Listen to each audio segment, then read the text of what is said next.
One of us has the mug, one of us has the bong. And the other one always tells the truth. Hello.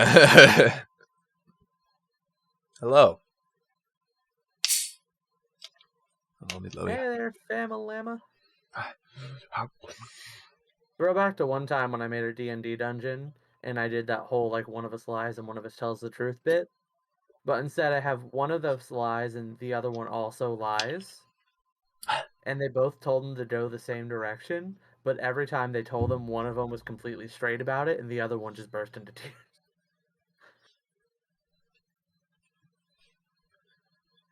That's pretty good.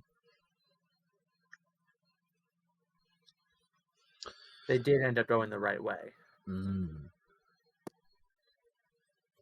Actually been playing a lot of D&D recently.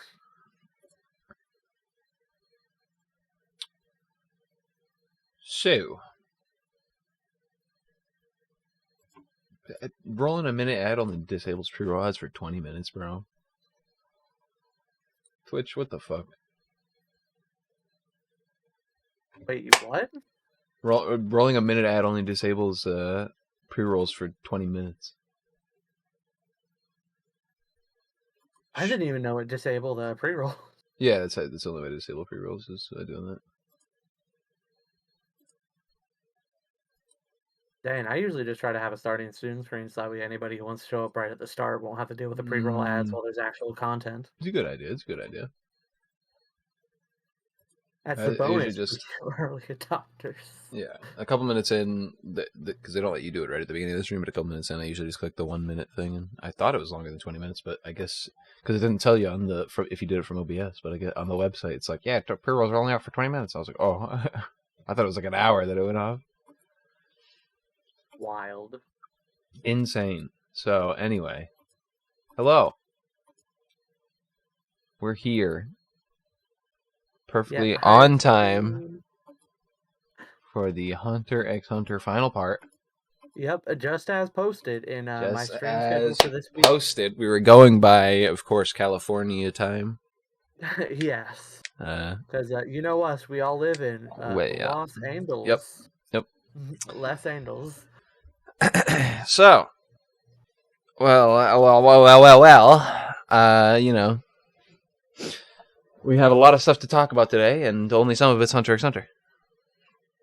Yeah, the main focus today is Hunter x Hunter because we've been talking about that for months, and gone through most of the Chimera Ant arc. Yeah. Most of the characters, most of the arc. We just haven't talked about, you know, the main character. I mean, and the thing is, we don't just have to talk about Hunter x Hunter. For instance, we could talk about whatever we want. For instance, you know, Will Smith slapping Chris Rock. How do you feel about that? Poor Will Smith, man. He is not doing okay. You know, Will Smith, you should get better, buddy. Is all I can say. Sheesh. Anyway, moving on. The only there are two things I want to talk about that's not Hunter x Hunter related. Okay. Two things specifically. First off, this week is the Kingdom Hearts 20th year anniversary. Oh, it is? Yeah, I think it was Monday. And we of course we come out here doing a Hunter x Hunter podcast instead of a Kingdom Hearts podcast. What the heck, dude? Yeah, we'll get around to a Kingdom Hearts podcast eventually. That's like that's in like my top 3 options for what our next podcast / series of podcasts should be. What are the other ones? I know one of them's the one of them's Dragon Baccano, Quest, and one of them's Dragon Quest: Your Story. See, Baccano would require me to watch Baccano. Which, on the one hand, incredibly frustrating experience. On the other hand, one of the best anime and best anime dubs ever. Speaking of best anime dubs, have you tried One Piece? I have not tried One Piece yet. I've watched some clips, and all the clips that I've watched have been good, decent. That's about it. Well, I still I've been trying to get people into One Piece, and I still keep trying to recommend to read it over watching it.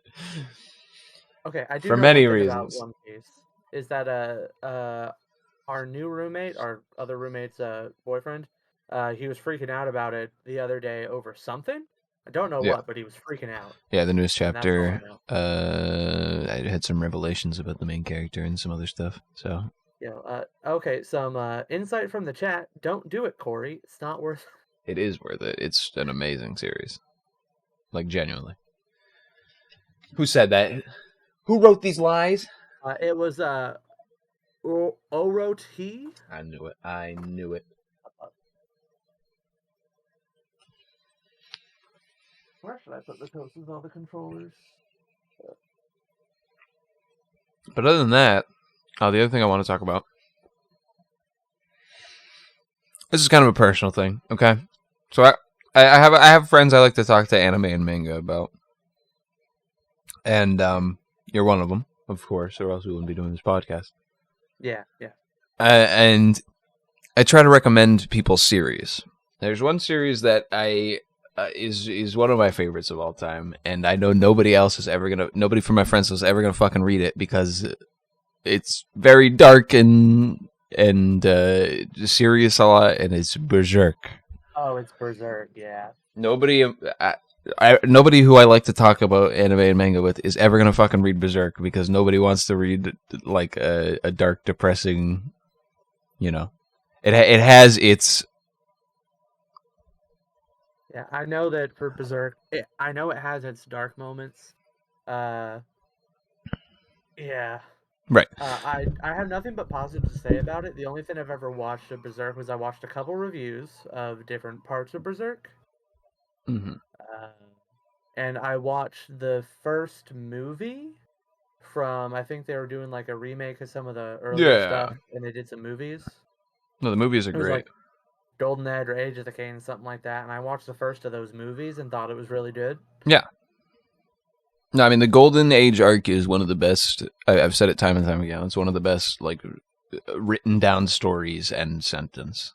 Like in my opinion, of all time of anything, the Golden Age arc itself. It's incredibly good. The character writing is amazing. All the characters do stuff because they want to do it, and the plot is driven forward by them doing stuff, and it's written so well. But Berserk is a very dark series, and recently, the author died, and is kind of been in hiatus whether we're gonna get a continuation or not, or like what's even happening. But recently on Twitter. Lovely place. Everybody loves Twitter. Let me tell you. Recently on Twitter, Berserk became trending because people found certain panels and they found them like very disturbing because there's some disturbing imagery in Berserk. And the Twitter. I'm not going to tell people on Twitter stupid, but some people on Twitter are fucking stupid. Oh, was there like a cancel thing for it? It was not so much a cancel thing, but like saying like, oh, Berserk is like this disgusting thing where it's like it's misogynistic against women because like so the panel that I'm gonna describe it in as PG terms as possible. There are these things called apostles, which are like these people that have made pacts with the devil essentially. And they can turn into like demons. Those are like the main villains of Berserk. They're the apostles. And one of the apostles is this horrible guy called Y-Lad, and he has these group of like other like demon men that run around. And so in order to show how horrible he is, they do a lot of bad stuff in Berserk, and that's kind of the point. The world is very dreary and dark. And in order to show how horrible he is, they have chopped up body. Oh, worse. Chopped up bodies of females on their pikes and like chopped up and like cooked and shit, and like they have them like on their spears and stuff, and they're like holding them up, and it's basically to show how horrible these people are. And so it's like this one panel of like them carrying these bodies on sticks and stuff, and it's specifically with like females because they had like done it to show how much of an assholes they are. Mhm. And so Twitter found that panel, and they were talking about how Berserk is just like a misogynist spree, and how it's like one of the worst things ever and stuff. And I just want to say, as the only person ever in my friend group that's ever going to read or watch or do anything with Berserk, it's one of the most beautiful pieces of art I've ever read. And scenes like that are to kind of put into perspective how awful and horrible this is, and to put in the main theme of the series, which is no matter how awful and horrible everything may seem, keep struggling forward because life is worth living. That's the whole point of Berserk. Mm-hmm. So no matter how awful and horrible it may seem, and the thing about this is Berserk, to me, has felt like the most realistic world out of almost any manga I've read, and I've read like some mangas that have to do with history and stuff as well. Berserk has felt so realistic because it deals with these themes that seem so real despite having this high fantasy setting. These mangled up body parts on pikes that this army is showing off. This happened in real life. People have done this in a real life form before. There are horrible, horrible people in the real world. That's kind of the point of Berserk, is that the real world is like this horrible place, but you should keep struggling because life is worth living. That's the point of it. And it's just like I'm almost bringing myself to tears here, but it's just seeing people misinterpret it so much because of one panel. It makes me so angry. I hate Twitter. I 100% understand that. For my take on it, so I actually saw people talking about this when it happened. I just didn't realize it was because I have some other Berserk fans like on my Twitter timeline. And for my take on it, is that there are a wide range of authors and stories out there that cover a wide range of topics, and in order to fully flesh out the human condition, some of them do have to talk about the darkest subject matter that happens, and works like that definitely have place to exist, and you can definitely talk about whether or not they handle it well, but as a whole, I think that 9 times out of 10, any time that there is so long as people are properly aware of it before they get into a work, which I think Berserk builds up gradually enough to where 100% by the time you would get to that point, you Yes. would probably know that that is the kind of stuff you're in for. Yes. When you get to that part, you do bat an eye, but it's not like you're batting an eye like, whoa, this is completely out of left field. You're batting an eye like, holy shit, this person is awful, and like the people that they command are awful, and like but it's not completely unexpected of the world, because the world built up itself as this. I want to say realistic, because to me it feels more natural than a lot of other stuff, because that's just kind of, the real world is kind of an awful place. But Yeah. I don't want to be too negative about like everything in the real world and like, well, it sucks. It's like, it's just Like, you have to be honest sometimes about what goes on. yeah, it's not, and that's not even the worst scene in Berserk in my opinion. There are a couple of worse ones, which is why it's like I know nobody I'm friends with is ever gonna read that fucking thing. Yeah. But it's like it's the whole point. I've already said it, but the whole point of Berserk is to struggle on, and it's like this. I don't know. I can't really say anything else. That's my piece. I wanted to say it. Yeah, that's understandable. That's the Twitter mob being stupid is definitely something that'll get stuck in your craw Yeah, always. yeah, So I yeah. understand wanting to vent that. I know that for me, a happy, I guess a happier Berserk thing is that one of the anime Twitters I follow, Super Eye Patch Wolf, he's like a reviewer or whatnot, and like a couple months ago, he made a tweet and he's like, "Hey, so out of you people who've read Berserk, how many of you wish you hadn't read it after the now that you know it might never be finished?" So the poll happened. It was almost like 100% were like, "Of course, I would still want to read it." Mhm. And then he was like, "All right, so the other 8% of you unfollow me Yeah, Super now." Apache That's Wolf is funny. great, and he makes a lot of great stuff. If you've never heard of him, check him out. He's great. He makes a lot of good stuff. But yeah, that's And now from the chat, Daruku Otomo, my lovely wife, has said, "Knuckle Bine pa Bine Bine. Which one is it? Knuckle podcast when?" Listen, we'll get to the Sonic stuff, okay? Speaking Knuckle of, raw knuck raw knuckle. have you heard that people are review bombing the Sonic movie because there's not enough human characters? Really? Not enough Why? time with the human characters. Listen, as someone who actually surprisingly liked the human characters in the first Sonic movie, why? Why? It's like the first movie they have other anthropomorphic animals like Tails and Knuckles are in this one as well, and they're like, why are they? Why don't we see more of Tom? Like, shut up. He's still in it. Let the movie be about Sonic. Bro, like, it's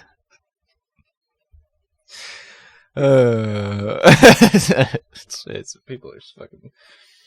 My favorite joke is think of the average person. And I realize half of the world is dumber than that. That's a good one. That's a good one. Let's see. I know some stuff I'm definitely going to want to talk about on the podcast at some point. I've been doing a lot more D&D recently. Mm-hmm. I started a new campaign, so like I built a dungeon for one campaign, but we won't be playing that because my wife has done a DM for me and our brothers. So for another group, I used that dungeon to start a new campaign. Mm. And then yesterday, me, my wife, and one of the roommates just did like a one shot where I killed both of them because they decided to give up on attacking the boss halfway through. So you've been relegated to forever DM position, huh? Uh, no, because my wife is going to be DMing the campaign with her and her brothers, so I'll get to play in that one. But for the most part, yes. It's a slippery slope. Once you say you can DM one, suddenly you're DMing 5 different games, and you're like, wait, what happened? It's really fun though, so like I honestly don't even have any complaints about it yet. Oh, DMing's great. And I don't think it's really fun until 3 years later when you've realized all you've done is DM. You're like, wait a second. Listen, one of these days we'll do that. What was it? That Black Plague campaign that we were all gonna do. Don't even fucking bring that up. I Sorry, spent, sorry. I just fucking, I don't even fucking punch someone about that. I spent 2 weeks designing a fucking world and a system around it. And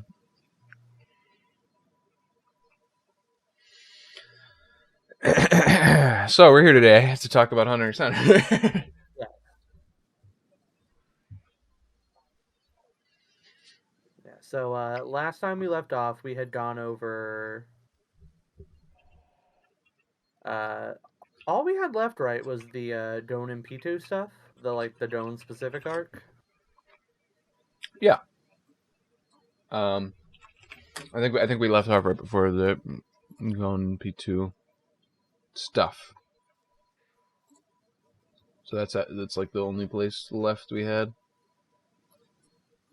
Yeah, and then I guess since I've watched it now, we can Yeah. go over And so the since then you've won. question Yeah. arc. So we can go to the chairman election, and then I can talk to you about the Dark Continent arc, which is what we're Yes. building up to. So we'll hopefully get that done in 2.5 hours. Yeah, I think we can do it. Well. So we'd done everything in the Chimera arc. We'd done everything up to this point. You know, Meruem versus Netero and all that stuff and everything before it. Yeah, which I actually did go back and rewatch that episode, or like those two episodes, specifically the Netero versus Meruem fight. Yeah, what's your thoughts? My thoughts are pretty much unchanged from it. It watching it a second time, it feels a lot shorter than it did the first time, Yeah, which I guess makes sense. You realize it didn't quite take up quite as much yeah. time as it originally felt like. That's what I was alluding to. Is like on rewatch, it's like okay, it's not really that. Like the scene where the narrator explains stuff for like 5 minutes. Yeah, it I think, but my thoughts are pretty much unchanged on it. I Okay. still really dislike that that one piece of narration. The rest of the Hmm. narration during the fight is actually fine and good. It was just that one moment where I wish he had just stopped. The one, yeah, Yeah, the right when it one goes needle full one. pocket. Yeah, and not even like the whole needle one. Just like the whole needle one I was actually fine with. Like I understood that. It was like that it was that moment afterwards when they had like that full Sakura moment. That was the time where I kind of wish he had just stopped just for a little bit. Mhm. So we're just gonna get right into it then.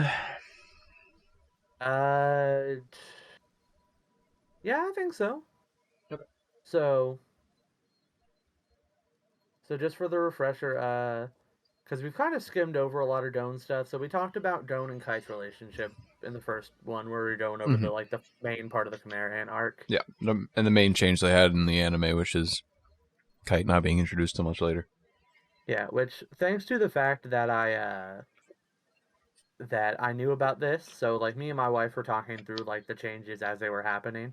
Also, thank you, my wife, for buying Sonic. Well, for me buying Sonic tickets. Uh, Thank you for that. She just said in the chat, Corey, you bought tickets for Sonic just now, by the way. Let's go. Yeah, so Sonic Friday. Uh, oh yeah, yeah. So we actually discussed that as we were watching it. So like I kind of had that extra context. Yeah. I think considering how the show stumbled at the beginning, I think they did a fine enough job with it, like getting people caught back up. Hmm. Uh, but like they also definitely did it wrong Yeah. in the anime overall. But like so I still had the full context and I still felt the same connection. Hmm. Going into the final part, like we see Doan slowly getting more and more angry. Yeah. That one really chilling moment with Roan, where Roan's like, "Man, you're too trusting," and he's like, "Well, if you betray me, I'll just I'll kill you." kill you. Yeah. No, that's why. Because I was talking to a friend recently about trying to get him to read Hunter x Hunter, and he had just read Yu Yu Hakusho, which is by Togashi as well. And it's a series from before that he made, and the main character looks very similar to Gon. He has green hair and green clothes and stuff. And so we're talking about it. I was like, so the main character looks very similar to the main character from Hunter x Hunter. They are very different. Gon is fucking insane. And of He course is. there's and I've been waiting to talk about Gon for a while.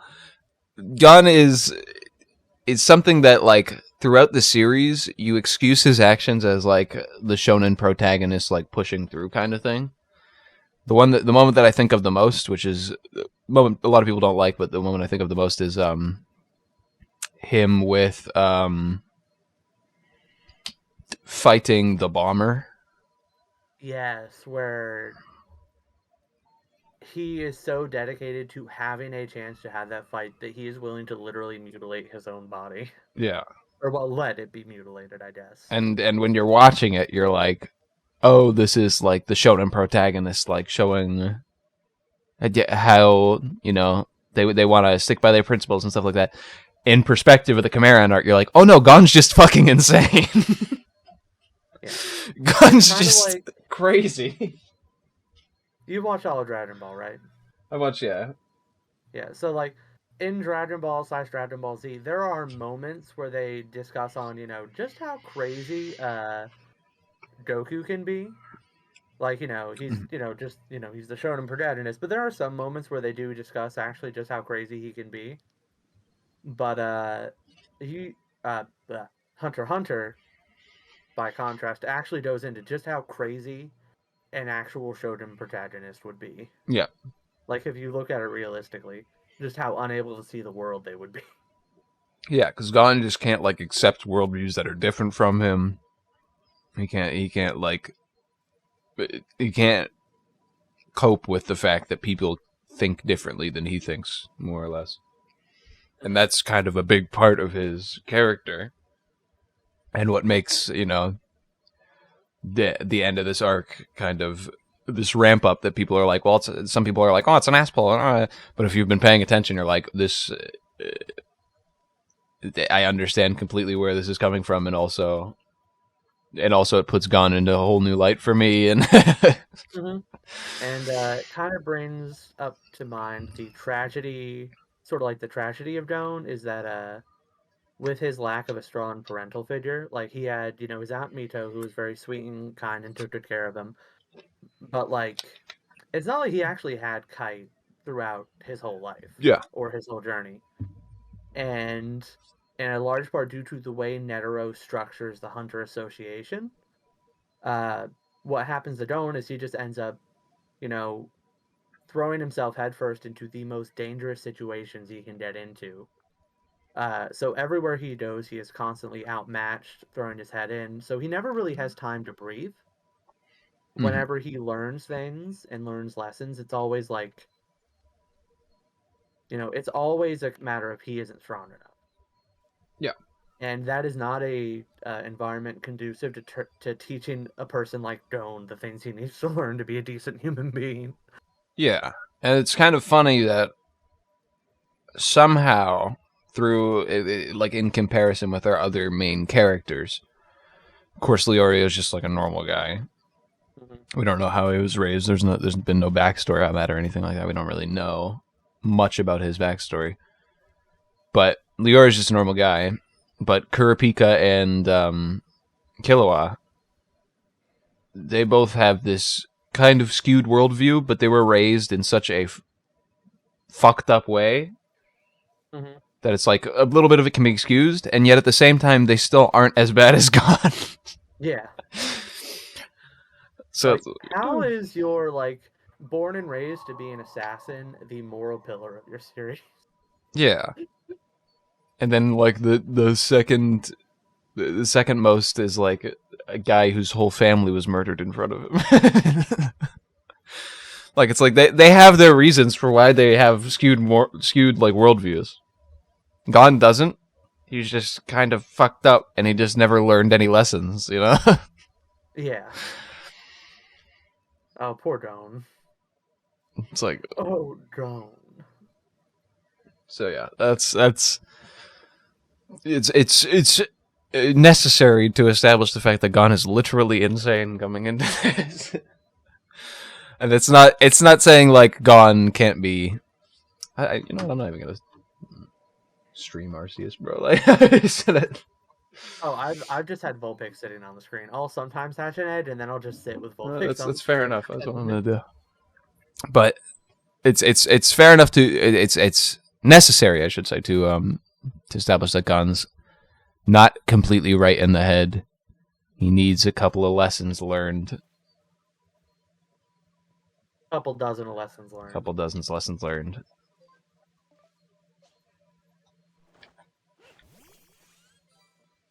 and yeah. So going into this, Hmm.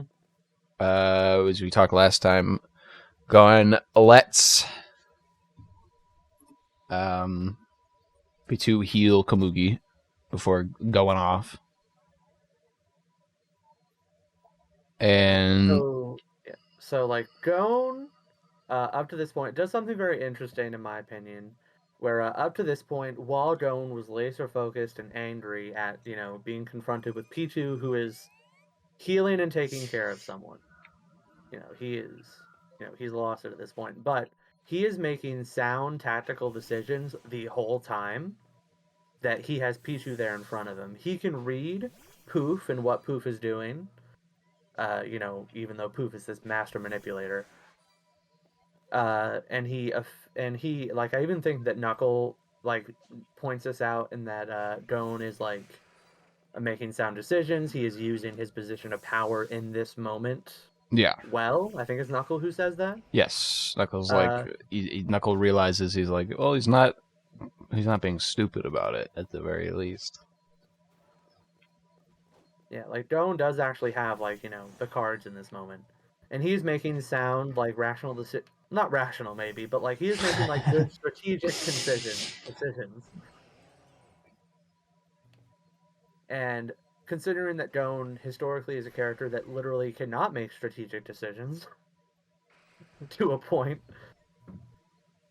Mhm. I do think that's an interesting thing to point out. But then he makes the literal worst strategic decision and goes alone with like top 5 strongest people in the world right now, as Yeah. far as he knows, and goes alone with them to far away from all of his allies. Yes, and emotions certainly are what drives him here, because he wants Kite to be saved, and it's one of those things where it's like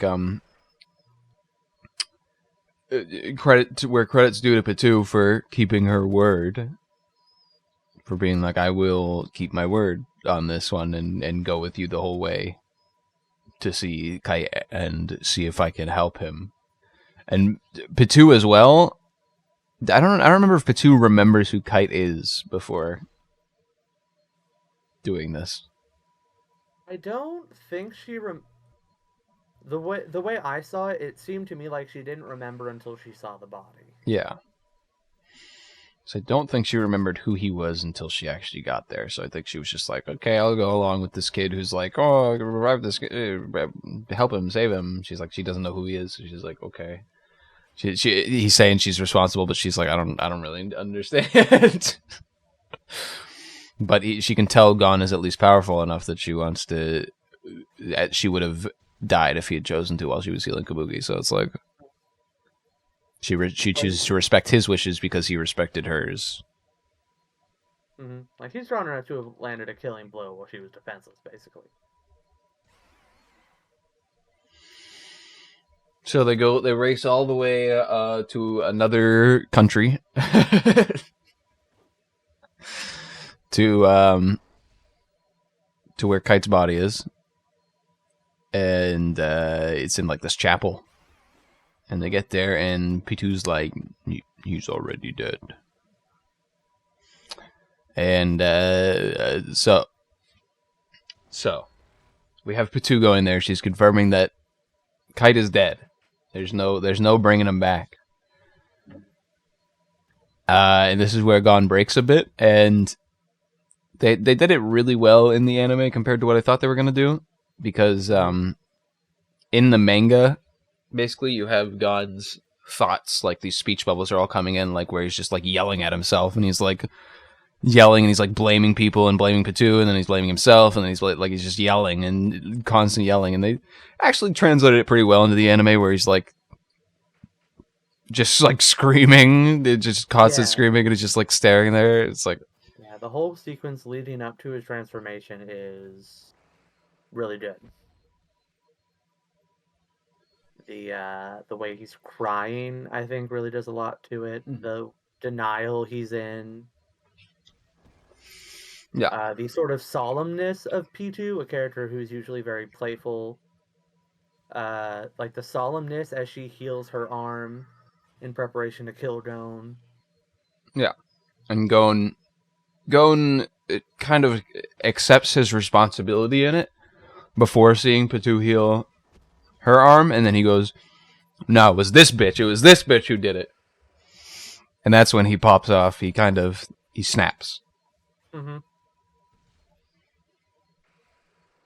And this is the same time that at this moment is when Palm sees what's happening. She sees Mm-hmm. Gon like on the floor crying and Pitu healing her own arm. And Killua is like, "What?" And Killua just books it. What did you say? Good old Godwin, Godspeed, whatever he calls it. Yeah. So Killua is trying to get over there as fast as possible. Unfortunately, it's not going to be fast enough. No. And so now we get to the part where, up to this point, everything has been going really great. The scene has really landed for me. And then we see Doan. Post transformation. You don't like it? I don't like it. No, his shirt turning into a crop top and booty shorts. Would you rather have him The just be hair, naked? Like, like I honestly, I might have actually rather he'd been naked.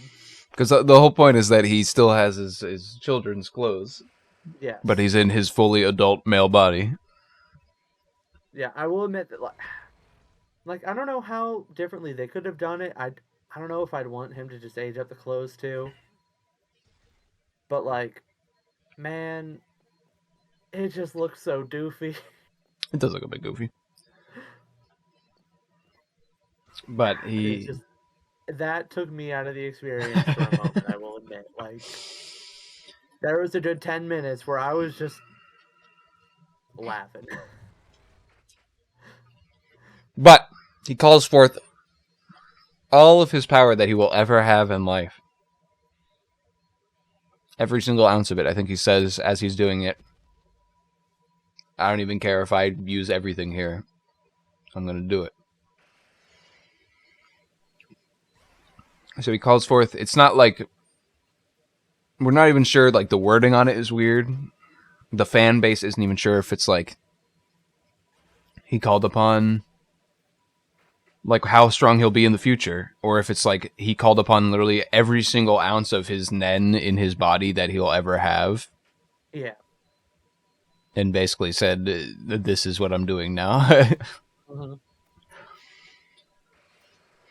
And And so he ends up as an adult version of himself. Like, yeah, basically the apex version of himself, the strongest that he'll ever be, with yeah, an incredible nen aura that, according to Pitou herself, apparently rivals even the king's aura. So, which is besides Netero's the strongest character besides Netero and Meruem we've seen, if what she's yeah. saying is true. Hmm.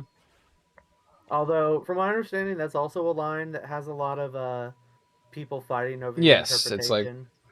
because especially because at this time was right after the Meruem and Netero fight, and you know Hmm. the stuff that happens afterwards where Meruem comes back stronger. So it's like we don't know Hmm. is gone stronger than pre-nuke Meruem or And does she even mean that like he is as strong as Meruem, or does she mean that like he's strong enough to where she like actually considers him like a real threat?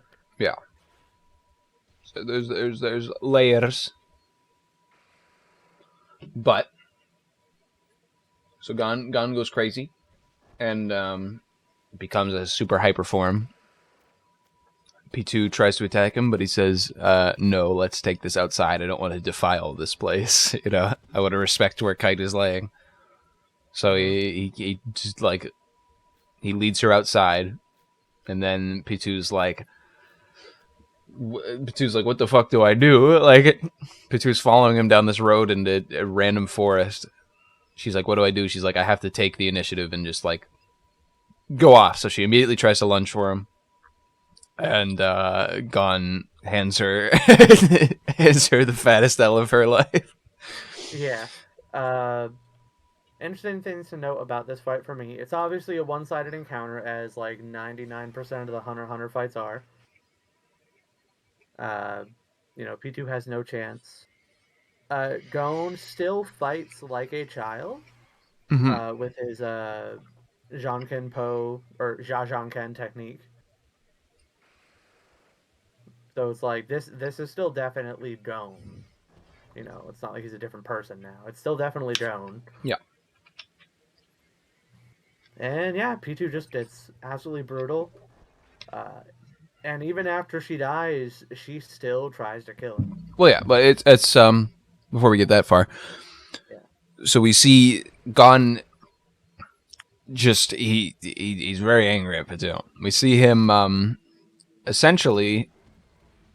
Well, we see him like tossing around her and basically like it's almost like playing with her, like you said, like a child. Hmm. Like he's just like tossing around her body, and she's just like flying through the forest. And when we see it cut away is after he like smacks her through a bunch of trees and she lands at like the foot of one of the trees and Gon is just you just hear footsteps like you don't even see Gon at this point. You just hear footsteps, and it's from her point of view, and she's just like, I'm so glad that he's using this power on me and not the king. And then it just cuts, and we're like, what happened? We come back when Killua's entering the scene. Killua gets there, and it's just, I love the way they set this up with, like, Gon walking before, where we just hear the walking and like see him from far out, like walking towards her, and then when they come to the scene with Killua, where you just hear the like crunch, crunch, crunch. After crunch, it's like Killua's like, what's happening? This doesn't sound good. Killua just senses a massive aura, and he just keeps hearing like punching sounds, and he's like, So Killua goes to investigate, and he sees Gon just beating the shit out of Batu's lifeless body. Yeah. That's just, it's such a moment. So Gon is just so filled with rage, he's just punching her body over and over and over again. And when Killua arrives, Gon does like this big final punch where he just literally crushes her head into a million pieces. Mm-hmm. So just completely obliterates her. Yeah. And Killua's just like, huh? This is not the scene I expected. Yeah, I think the narrator says Killua arrived on the scene to see someone he did not recognize killing Batu, essentially. And Killua was like, huh? It's a very strange scene to Killua, and he's like, Gon, and Gon's like looking over at him, and he's like, basically confirms that it's him. Killua's like, what did you do? What happened to you, you know? And Gon's Gon, I think Gon starts crying. He just like starts tearing up, and he's like, Killua's trying to talk to him and like calm him down, and Gon's just crying. And as this happens, we see one of the. It's only happened a couple times in the series where after death the Nen persists. Mm-hmm. After death, Batu's Nen persisted, and because of its loyalty to the king, you know, whatever, it decides to take a lunge at Gon. Of course, Gon isn't focused on her anymore. He's like being a big little crybaby right now. Mm-hmm. And it lunges for him. Killua sees it last second and kind of tosses them aside, but it hits Gon's arm and tears it completely off. Mm-hmm. So Gon is armless. And Killua's like, Gon, are you okay? And Gon's like, it's fine. I don't feel any pain. In fact, I feel just like Kite now. And well, Kite's dead, so that's not a good thing. Yeah, and the reason why he's saying that is because, you know, Kite's arm got torn off at the beginning of his fight with Batu. Mm-hmm. So he's like, well, I feel just like Kite. You know, my arm's off now. Haha. It's like, Gon. You sweet summer child. Gon. So Gon then uses his arm to spear through Batu's body's midsection. Oh god, I forgot about that part. And hold it down while he does another massive Janken. He does another massive rock paper scissors attack, and while he's doing it, like this huge, like nasty aura is building up around him. And Killua was just like, "What the fuck are you doing?" Killua was like, "Gon, like stop!" And Gon just keeps building it up, and he's just like yelling at Gon, and then the scene kind of just fades out, and then we just see like a wide out shot where it's just like a huge white explosion happens, and like we don't get to see what happens. Mm-hmm. We can assume Gon basically nuked Batu, and then went into his form that we see later, which we'll get into. Yeah. But that's it for now. See you later. Yep, there's Joan. He did the thing. Don't you love it when your main character wins a fight? Exactly in the way they intended. Yeah. So that's it for Gon for now. Yeah, so the Joan and B2 fight ends in Gon's favor, I guess you could say. It's a tragedy, really is. And like I said, it shows the kind of lengths that the insanity that the shonen protagonist has Mm-hmm. that is very present and gone compared to more other shonen protagonists where it's like, they're just, they're just the funny shonen protagonists. Let's let them be how they be. Mm-hmm. Gone. The series is like, well, what if the shonen protagonist had real life PTSD issues? Mm-hmm. Just So, like, yeah, he just goes crazy. Merowyn returns to the palace. What's been going on in my palace in my stead? Oh yeah, so this next part was very confusing for me because I did not know about the whole gyro stuff until afterwards. With Welfin. Yeah, So yeah, that's I can understand how that can be a bit confusing. The other part should have hit though, which is the important part. yeah, yeah, Which is Merowyn and Poof's game, quote unquote. So yeah. So Poof hates Komugi, which is the girl that Merowyn, for all intents and purposes, has fallen in love with. Poof hates her because he thinks that she's distracting Merowyn. from So his old. So the fact that Merowyn, after being nuked, has completely forgotten his old memories, but not completely, but most of it, Mm-hmm. is a good sign for Poof. He's like, I can use this so that he doesn't know about Komugi, and I can fucking kill her. So Poof's playing a game where he's like, I know a secret, and the king knows about the secret, but not what it is because Poof has like shared all of his essence with him. Mm-hmm. So the king knows everything about Poof and like what he's thinking, and the same with Yuppie, but you know, we'll get to Yuppie. Mm-hmm. And I so love you, Pete. like he knows something. Poof's hiding something, but Poof won't tell him. He's like, let's play a game. If you can find it, I forget what the stakes are, but it's like something weird. Yeah. And Or so well, it's like it's that if uh if Poof and Yubi lose, then they have to tell the king everything. okay, so I'm pretty sure that was it. it's a game where the king has to eliminate all the traitors or something. Yeah, like all the intruders, or something. Yeah, and I think so. That's more or less it. Poof's trying to kill Komugi. Killua saves her before he leaves to go help with Gon, and then like the others keep her safe.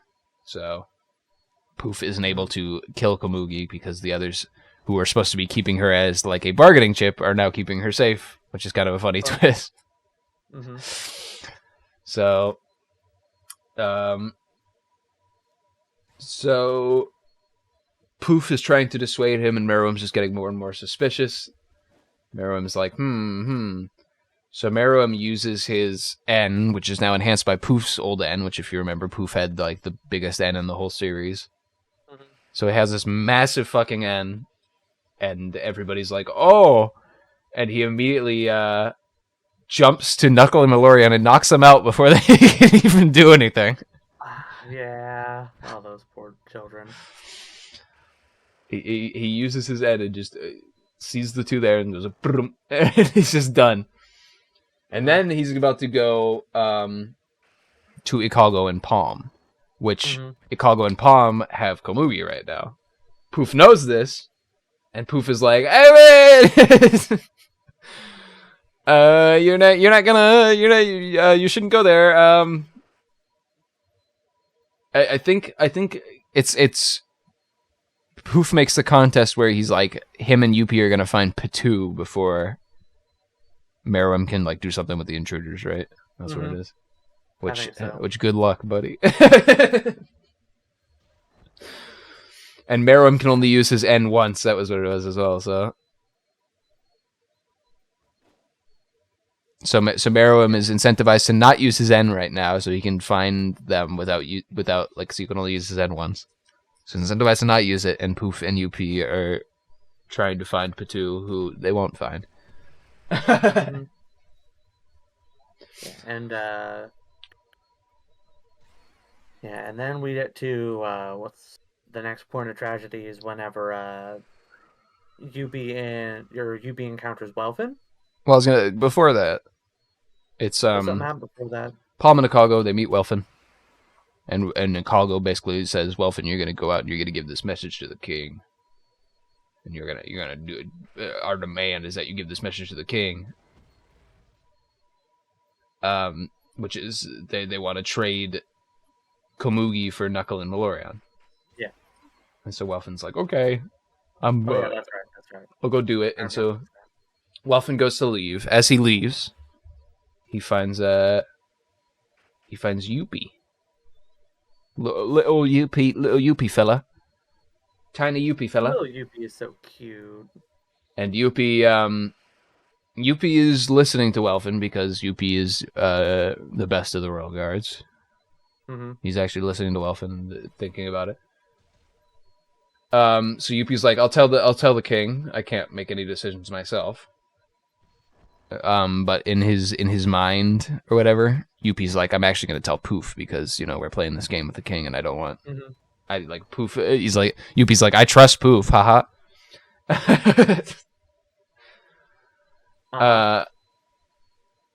So Yuppie and Welfin are talking, and Welfin realizes he's like, Yuppie's really small, and I don't sense that he's very strong right now. What if I were to kill Yuppie? I could be very strong, I could kill a royal guard right here. So he goes and takes a stance to kill him, and Yuppie looks at him and dies. Yeah, oh, man, that was so sad and sudden too. Because I really liked Yuppie. He was actually my favorite of the royal guards. I liked him more than P2. Mm-hmm. Definitely more than actual Hannibal Shia LaBeouf. Yeah, no, Yuppie he kind of dies, and we're like, huh? What's happening? And if you don't remember, back when Netero set off the nuclear rose bomb, they mentioned that a side effect of this bomb, which made it so deadly, was the fact that people that were within a certain radius of it got infected with a deadly poison that kills them from the inside. Mm-hmm. And spreads to other people around them. Basically just a nuclear bomb. Which that is one of the issues I have with this arc, which I'll get into later. That poison plot point. I'll get into it. For now, we'll keep going. So Poof, because he still has 10% of himself left because it was at the palace, he's still alive for right now. And the king is still alive, but both of them... Poof definitely starts bleeding, and he's like, what the fuck's going on? He doesn't realize that the king is also infected. So all three of them are infected. They have a short time limit. So the king came back to life. He's still going to die, though. Then that's kind of the power of this rose, is that even if the king lived the explosion, the poison would kill him. Yeah. That's why it puts into even more perspective. It's like, man, Netero really just wanted to fight him. Mm-hmm. And also, debatably, I think it's kind of left up in the air, but I think it's implied that the king knew the whole time that he was still going to die, or maybe he realized it pretty quickly because he was aware enough of his own body. At least that's a vibe I got from it. Maybe. I'm not sure. Okay, so Meruem uses N. He uses his one use of N, and he sees Welfin with it. So he immediately jumps to Welfin, and Welfin sees the king, and he's like, "Huh?" And the king immediately starts questioning him and goes, "Did you kill Yuppie?" And Welfin's like, "No, I did not." And he's just questioning about all that stuff, and Poof is over Meruem's shoulder, kill him, beat his ass. And Meruem's like, no, I'm gonna ask him questions. I'm gonna ask him questions, and then Meruem says, I also sense that he is extremely hostile towards me.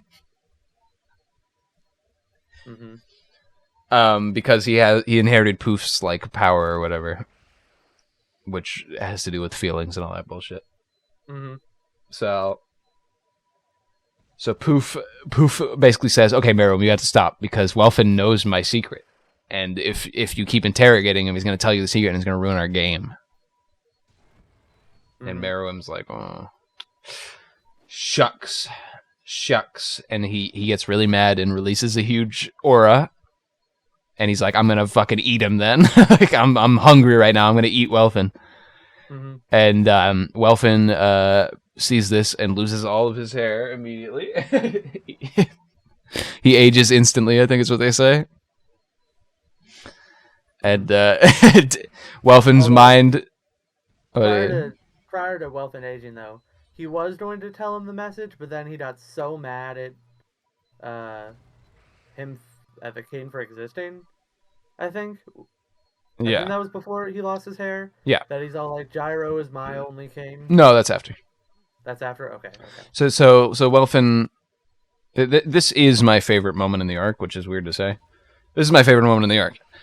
So Welfin's mind is racing at 100 miles a minute. He's like, what the? Yeah. He's like trying to put the pieces together. He's like, okay, so I know Poof's secret, but as Poof just said, what's Poof's secret? I don't know. I mean, he's like racing through his mind, like trying to put the pieces together. Like, what the fuck is Poof's secret?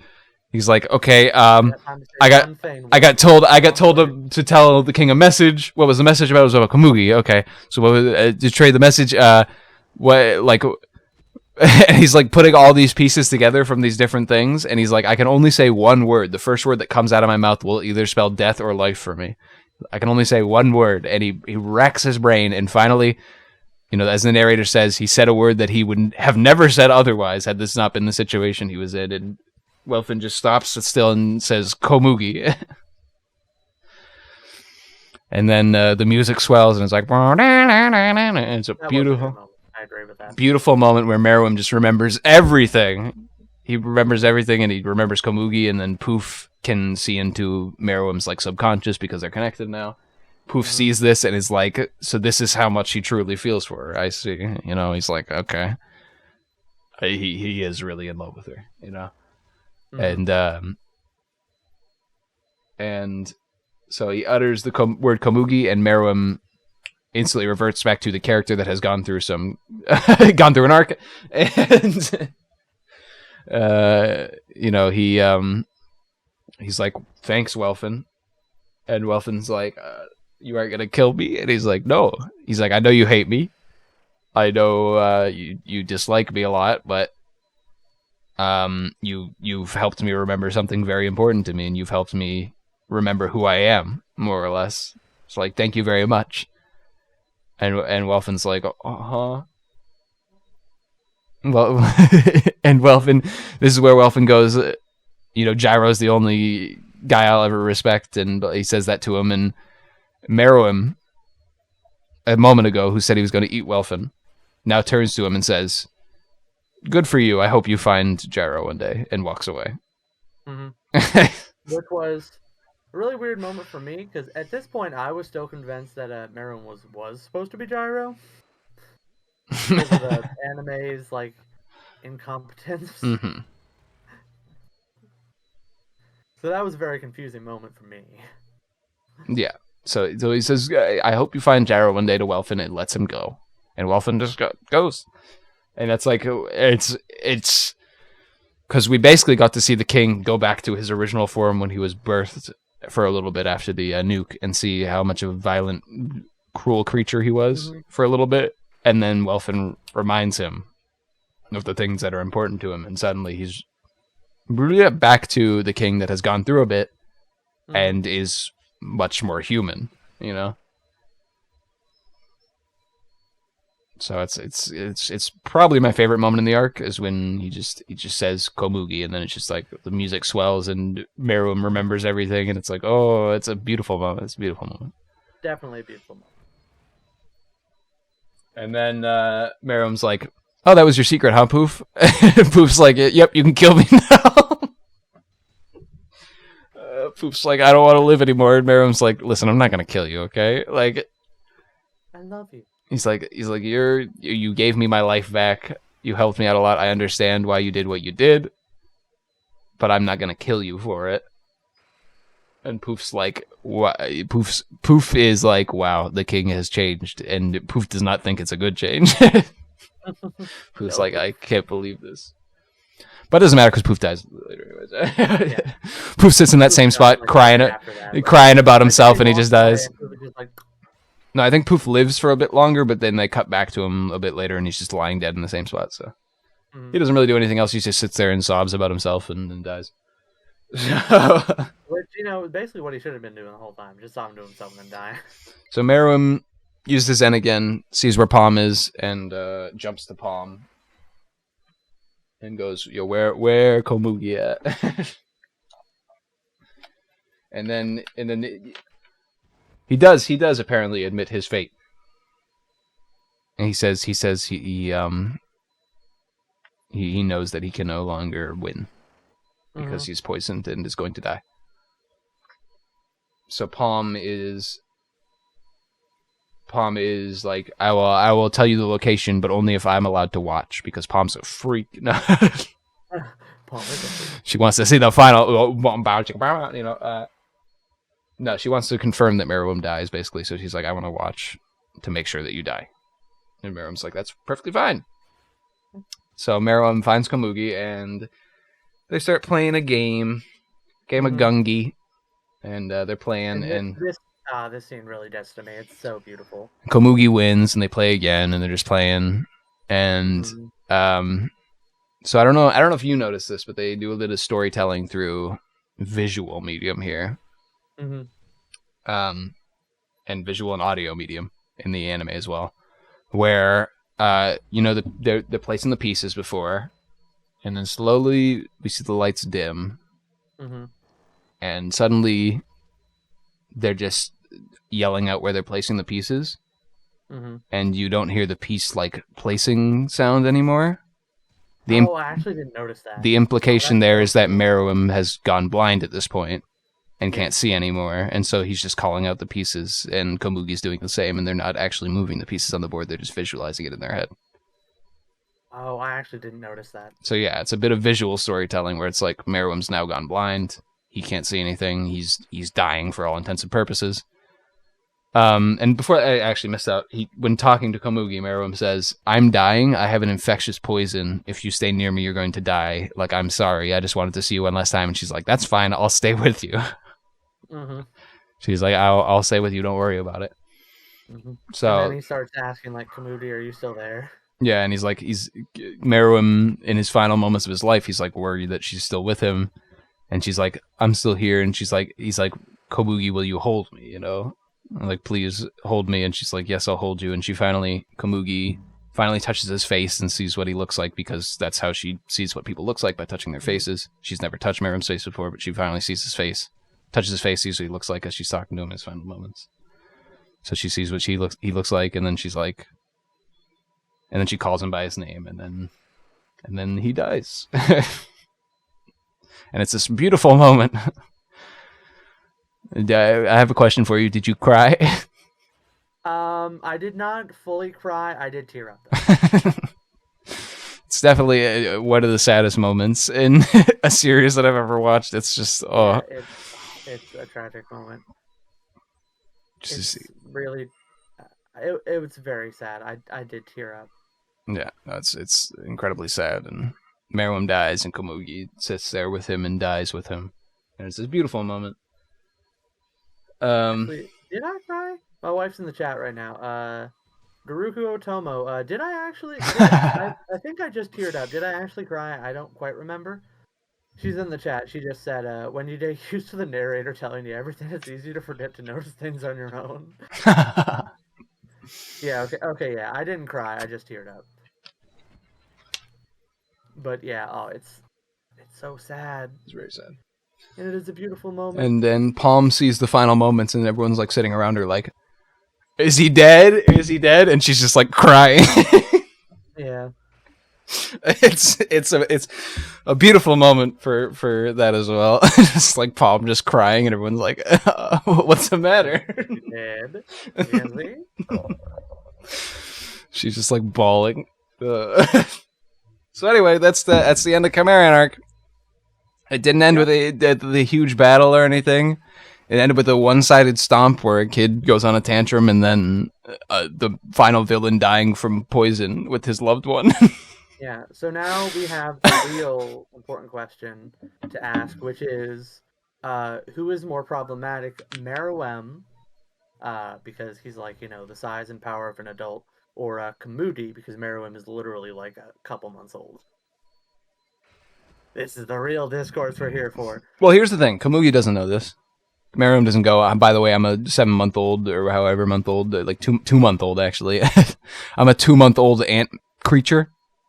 She doesn't know anything about him. She just knows that he's the leader of the country that she has to come to. All And right, there we have it, folks. It's decided. and so Meruem's mature enough to. Chimerians work a little different from humans. Okay, there's a saying about like fantasy sexual relations with characters, and it's they have to be of age for their race, and they have to be sentient. Meruem Yeah, is both of those, in my opinion. I'm just so proud of you for giving me an actual answer instead of just telling me to F off. Listen, the thing is, it's just because he is the culmination of his whole race, as he talks about many times throughout the arc, and so he's mature enough to be already like a full formed adult when he comes out the womb, even if he is like a bitch boy and everyone hates him at the beginning. And at the end, he's this mature character who's gone through his lessons. He's learned a couple things, and he's become a better person because of it.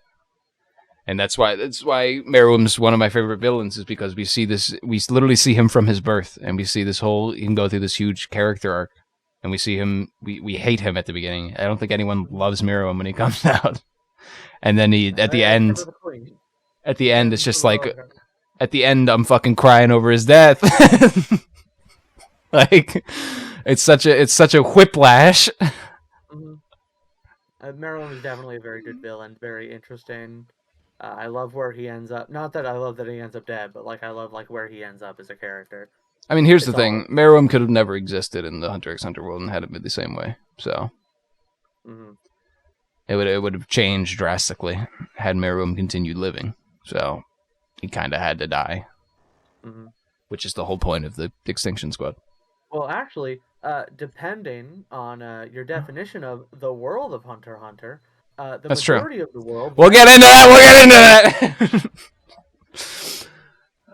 So anyway, let's do it. Now let's do the where are they now by talking about the characters. Yeah, all right. So the citizens of Eastcore 2 are determined as refugees of the world, basically. Yeah. And they said, okay, so their leadership was completely fucking wiped out. The NGL gets taken over by the Hunter Association. I don't know if you caught that. Yes, I caught that. The Hunter Association's like, okay, we're in control of the NGL now. Like you can't keep doing your own shit. Like they make it a nature reserve, but they're like, we need to have like eyes on this place at all times to make sure that shit doesn't happen like this. Because there are still a bunch of Chimerians there. Yeah. And so Welfin and Bloster are both see each other off. They're like, see you later, buddy. Welfin goes to seek Gyro. He goes with Kina, which if you don't know, we haven't mentioned her before, but she's the fucking pregnant Chimera. Yeah, she's the one that used to hang out with Leol. Yeah, she has like pregnancy powers. She's a Nen exorcist. Yeah, she exorcises Nen, and she does it by putting all the Nen into her belly like she's pregnant. So that's how that's gonna play into the story. Who fucking knows? She's the second Nen exorcist that we've had in the whole story, and the first one essentially freed one character from forever being Nenless. So we'll see what she does. And then they go with Bizef, which is the fucking creepy sex pervert. Yeah. Creepy sex pervert who is like the security of state or whatever for Eastcore 2. Yeah, the ruler behind the shadows. Yeah. So they go off with them. Fucking can't wait till he dies. We'll see what happens with him, but we won't see him again until much later, until we see Gyro again, which who fucking knows. And then we cut to a beautiful little where are they now with Bloster. Bloster and the Shidori. Little ant. Yeah, the little ant that was the assistant to the pregnant exorcist. Yeah. Shidore. Shidore has this connection to a village. She's not sure why. She thinks it has to do with her human life. And Bloster doesn't have any connection. Bloster is one of the only ants that doesn't remember anything from his past life. He's like, I don't fucking remember anything. And so Shidore's like, come and live with me, you know? I know where to go. And so he's like, okay, I'll come with you. And Shidore goes back to her village. She is the daughter of the one lady. She's the daughter that died at the beginning with the little boy and little girl. So so the boy became Colt, and then we discovered that the daughter became is Shidore, yeah. So Colt was wrong about the second child of the queen. I wonder what's going to happen with that. Anyway, moving on. So they go, and Bloster is like, wow, I've found a reason to keep living, I guess. Like, it's a nice little moment for Bloster. It's like this character that we really haven't had much with. Mm-hmm. We get to see Bloster be like, I guess I can keep living my life. It's like, oh, that's nice. It's a nice. I also think it's like a good moment of like even the least human of the ants, like kind of how we had the same thing with UB, where he was like the least human of the royal guards, where it's like even the least human of the ants are still like living creatures. Yeah, like he was he doesn't remember anything from his past life. He had no sympathy for like any of the characters recently, and then they just show him, and it's like, oh, he's a living creature too, and he's found people that will care for him, and assumedly that village is going to be the most safe village in in the NGL ever, because they have two Chimera ants, a machine gun pistol, or like ant in their employ now. But so yeah, so the mom is of course super happy that she gets her daughter back. I wonder if Colt will ever find them. We don't know really. You'd figure Colt would remember the village and go back, but who knows? Where are they now? Let's go next to. Some are talking about Colt being that he personally attacked and ransacked that village. Might not want to.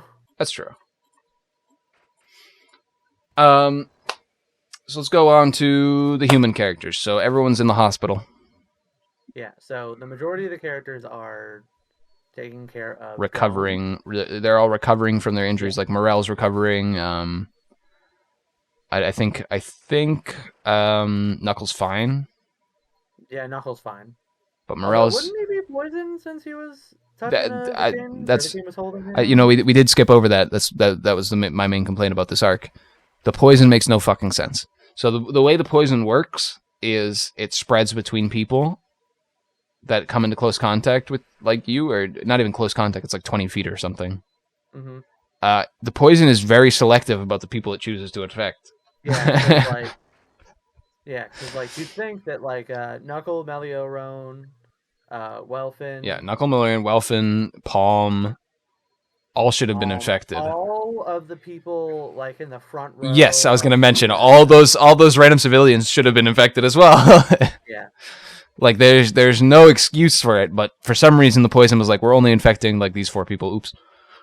This highly infectious poison that they built up that kills like in a matter of hours. Yeah. Is you could argue that it's a matter of like time exposed, but like my argument is that it was a story convenience. Yeah. And that is my only real complaint about the arc is that right there. Mm-hmm. Is it just it's a plot point where they're like, okay, we want these characters to die, but we just want them to like die in this specific way, and so we're gonna have them have this super infectious disease that nobody else gets for some reason. Makes no sense, but. Mm-hmm. So anyway, that's I wanted to mention that. We glossed over it by accident. Oops, there we go, going back. So Gon is in life support in the hospital. Everyone else is recovering, licking their wounds. I think Morel's the only other one that's actually in the hospital, but everyone else is like out of it. Mm-hmm. Man, I love Morel. Morel's great. He's a great character. So Morel, speaking of, gets a call from a certain someone named Colt. So Colt sends him a message and is like, so I was wrong about this girl. She wasn't my sister, as we already know, because It was Although I don't revealed that. think Colt ever said that he thought she was his sister. I think that he just named her after his sister. Okay, I thought the implication was that he was like, she looks exactly like my sister. It must be like it was a copium. Like I thought that was the implication, but maybe not. Yeah, that's not what I got from it Okay, personally, but also like up it's in the fair air. enough. Yeah, fair enough. So Colt's like, yeah, She's calling herself she's Kite. calling herself Kite, and then Moral's like, huh? Tell go, tell go. He's like, tell that motherfucker. Gon, who's lying comatose in a bed. We haven't really talked about his body state right now. He is essentially a husk. Yeah, he is a withered husk that makes Nen Conjurer number 3 say, "Yeah, nah, I ain't touching that," and then she Yeah. throws up.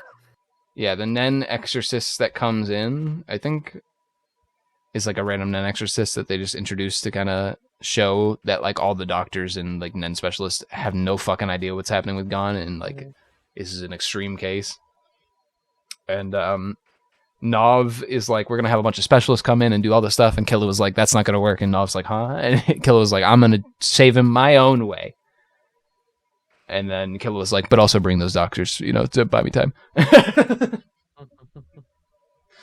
Oh, Killa. And then the Zodiacs appear and the arc's over. Yeah.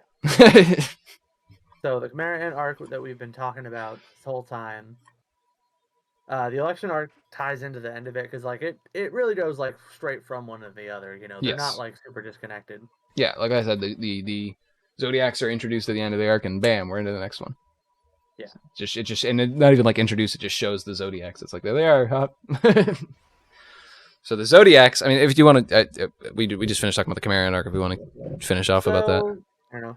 I feel like for the election arc, we should just go over like a few of the broad strokes of what happens, but like I don't really want to like do like the full synopsis of it. Yeah.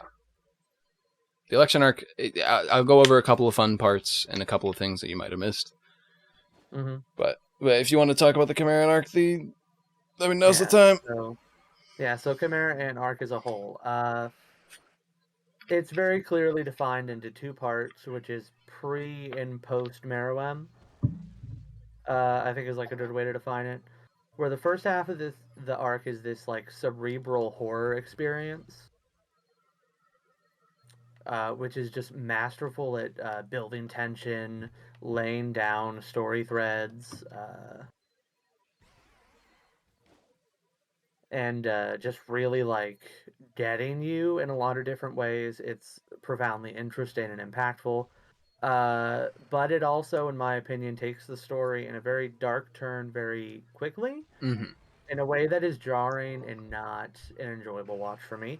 Like, even though, like, I'm not gonna compare it to something like Attack on Titan's, like, second season, where it is just so, like, blatant and not fun. Yeah. In a way that feels patently manipulative, right? Yes, I understand completely where you're coming from there, because I also did not like like the second season of Attack on Titan, despite me liking the series as a whole until the ending release. Yeah, the second season actually made me drop Attack on Titan as a whole. There was a time where I dropped Attack on Titan for a bit because it was just like gratuitous and disgusting, and I was just like, I'm not enjoying this at all. And then I came back to it, and I think the story was really good for a while, and then the ending happened.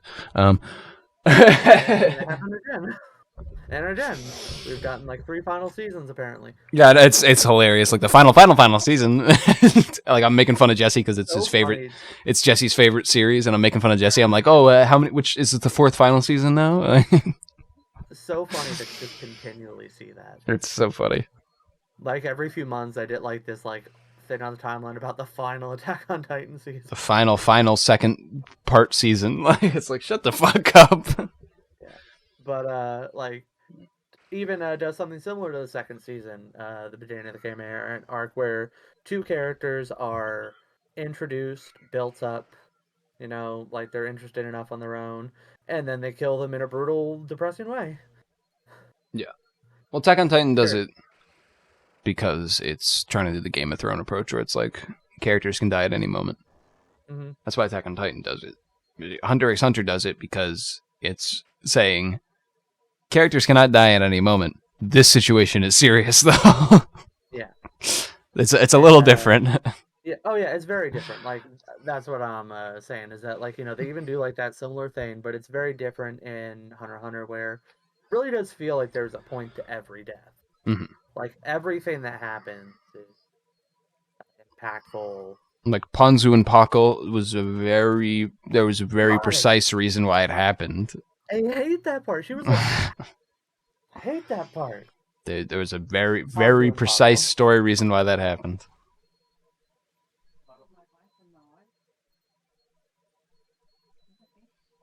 Okay, listen, just because I did not put my ring back on after the shower because my hands were still goopy from the lotion doesn't mean we're not married. Do not throw my wedding ring across the house. Yeah, so Ponzu and Paco. Absolutely hate that part. Yes, but Uh, even that part that yeah, you hate, you have to admit, has.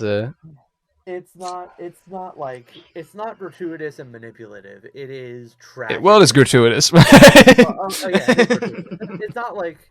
It's not like manipulative. It has a point. It's not just to say characters can die. It's to say this is a serious situation, and also the ants have now found out about something thanks to this happening. Hmm. And it's just such a yeah. So the first half of the Chimera Ant arc is really really good, even if it's not necessarily my cup of tea. Even if it's like Yeah, can be a bit too dark. it's and I always say this to people as well when I hear complaints about the Chimera arc. It's two different arcs. The first half is a Mhm. different arc than the second half. Yeah. So yeah, and then the second half is very different because it is sort of like it is one part the characters recovering from the fallout of the first half of the arc, obviously, and it's also the preparation to take down the strongest being that has ever existed Hmm. in the world of Hunter x Hunter, as far as we know. Yeah, and it is because the tonal shift between part one, where it just looks like everything's fucking falling apart. Like how can it get worse? And that's just part one over and over again. It's like how can it get worse? How can it get worse? Part two is how do we fix this? And it's like it's the pace freezes to focus on this one little section of the palace invasion and goes here's how it fixes. Here's how it all plays out. And that there's a fun thing about the I forgot to mention. Uh, let's see. Oh, we hear the clicking. We hear the clicking. I need to see how long this was. So it took them 10 days to do all that like palace invasion stuff. From when they had like the 6 members going in and like dividing into teams, and then Yeah. it took them 10 days between that and when they actually invaded the palace and all that stuff. 10 days. So Yeah. the when they invaded the palace. Here's how completely fucking different the pace is. Mm-hmm. When they invaded the palace, And how many episodes is that? I don't know how Is many he out here episodes it breaking it was. into or episodes or chapters? I Is don't know. out here breaking it up? No. I was gonna say so there are a lot of introspective monologues and narrations at the beginning part of that palace arc. Yeah. I think what it is. Hold on, let me. I gotta see where the moment ends. Oh, all these videos aren't available. Um. So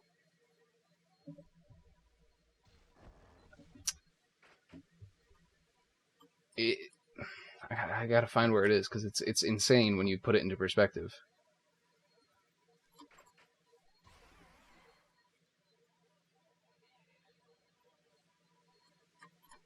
So here's a play by play of the palace invasion. At 0.96 seconds is when Yuppie spots the team. 0.96 seconds after they've all teleported into the palace is when Yuppie Yeah. sees them. 3 seconds is when Knuckle activates his power on Yuppie.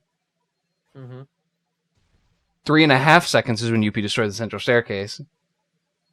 5 seconds is when Patu finds the king with Komugi. 6.5 seconds is when Gon sees the smoke from the throne room. About 9 seconds is when Poof sees Morel in the throne room. About 14 seconds is when Knuckle watches Shoot fighting Yuppie. Mm-hmm. About 19 seconds is when Gon and Killua watch Meruem and Netero. Netero take off with the dragon. A couple of split seconds after that is when Ikalgo is disguised as Flutter and goes into the bowels. And then at 22 and a half seconds is when Knuckle reveals his location to Yuppie to save Shoot. That all happens in less than half a minute. That's how fast it goes. Yeah, that's a 35 seconds in is when Gon sees Patu again. Mm-hmm. Really kind of highlights, and I kind of like how they like it with that really, really granular breakdown of time. Really highlights the fact that there is a lot of ink build on this single palace invasion. Even though the palace invasion is, like a couple hours or like an hour, like in the grand scheme of things, it's not a lot of time that is happening here, but it is a lot that is happening and resolving here. Sort of a bit of like contrast there. To put it into perspective as well, 11 minutes and 39 seconds is when Knuckle deactivates his power on Yuppie. There's only been 11 minutes. Oh my god. Oh. It's like it's insane. The pace at the Chimera at the second half of the Chimeran arc is incredibly slow for a very specific reason, as opposed to the earlier pace, which is pretty fast. So it's it's insane to think like what happens in the first 10 seconds of the Chimeran arc. And then they still got so much more time to go. Yeah. No, it's crazy. Yeah, but overall, I will say that the Chimera Ant arc is great. It's great. I think it's great. I think it's not my favorite arc, Hunter x Hunter, by a long shot. You like York New better? Yeah, honestly, is York New the best? I'm actually kind of tempted to say that Greed Island is the best. Well, you'd be one of the few. I know. I'm actually kind of tempted to say, well, maybe not the best, but like the one that I enjoyed the most, specifically because of specifically because of the way I enjoyed, because I really enjoyed Bisky. I was about to say, we get it. You like Bisky. We all do. Which I'll talk about her in a little bit, but Her popularity. Well, no, I'll talk about something else. But so let's move on. If you're done talking about Chimera Ant, we've spent a long time talking about it. About it for like 6 hours. Let's move on to the Chairman arc. We're just gonna go really quick. We are introduced to the Zodiacs, and the important ones they have to know right now are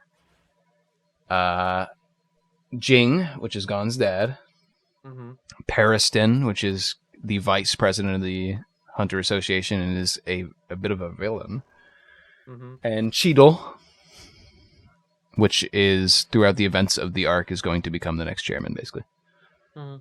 And side note to my favorite Zodiac, Mazai Storm. I don't know if he does a lot in the election arc. He is the he's the Oxman. Yeah, the Oxman Cowman. Yeah. I don't know if he does a lot. I don't know if he does a lot in the Chairman arc, but he's like one of the smartest, and he has a really cool power, and he does a lot in the arcs following. He does not do anything Nen related in the arc. I don't think. He does a lot in the arcs following. He has a lot of interactions with Kurapika, as I'll talk about a little bit. But we'll move on really quick. Parison's discussing about the death of Netero, and they watch a little thing where Netero's like, "Hey, you gotta hold an election to see which one to see," and it's like open to any hunter can be the next chairman. I don't care who. hold an election. 90 or 95% of hunters have to vote in it, and whoever has the majority vote wins. There you go. There's the election. So that's what Netero says to them in his message from beyond the grave. So the whole arc turns into this power play between. Well, it's really between Cheadle and Pariston to see who will become the next chairman. As well, that's kind of how it's presented. Is this power play between those two as Cheadle sort of voicing for the majority of the Zodiacs wants anyone but Pariston to win. And anyone but Pariston and Jing. She doesn't want Jing to win. True. If Jing wins, they wouldn't have a chairman. He'd just be gone. Well, not with Gone. And this is to mention, this is the first time we see Jing in the series, and everyone's treating him like a deadbeat asshole. As they should. It's hilarious. This whole series has been building up to Gon meeting Jing, and we just meet Jing, and he's just this fucking piece of shit. It's great. It's so funny. It's great. So a lot of the Zodiacs are like, I'm running as well. Not all the Zodiacs run, but a lot of them run. Messiah Storm, Jing, Cheadle, and Pariston being the four biggest of them, because I think Messiah Storm lasts the longest besides the other three. No, because it's Messiah Storm, Cheadle, Pariston, and the fourth person that we're going to mention here really quick that end up being the final four. Mm-hmm. So Pariston or Jing is like, I'm going to run for chairman. Everyone's like, oh god, fuck you. And then Pariston's like, but your son's life is in danger. And Jing goes, yeah. Yeah. Okay.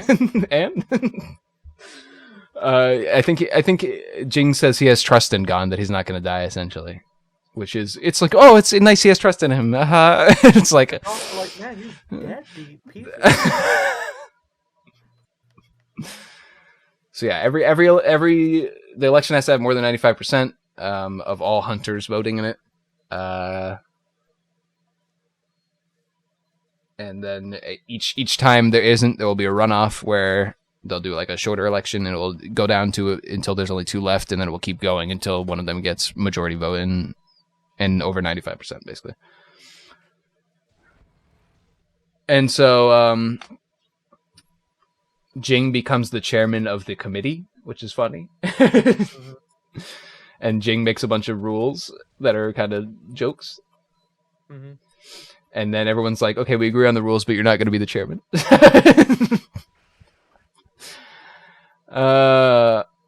Also, Bean Man. We get introduced to Beans. Beans was... He was in the show before. He was in the show, but we get to actually see him do a couple things. Beans is Netero's secretary.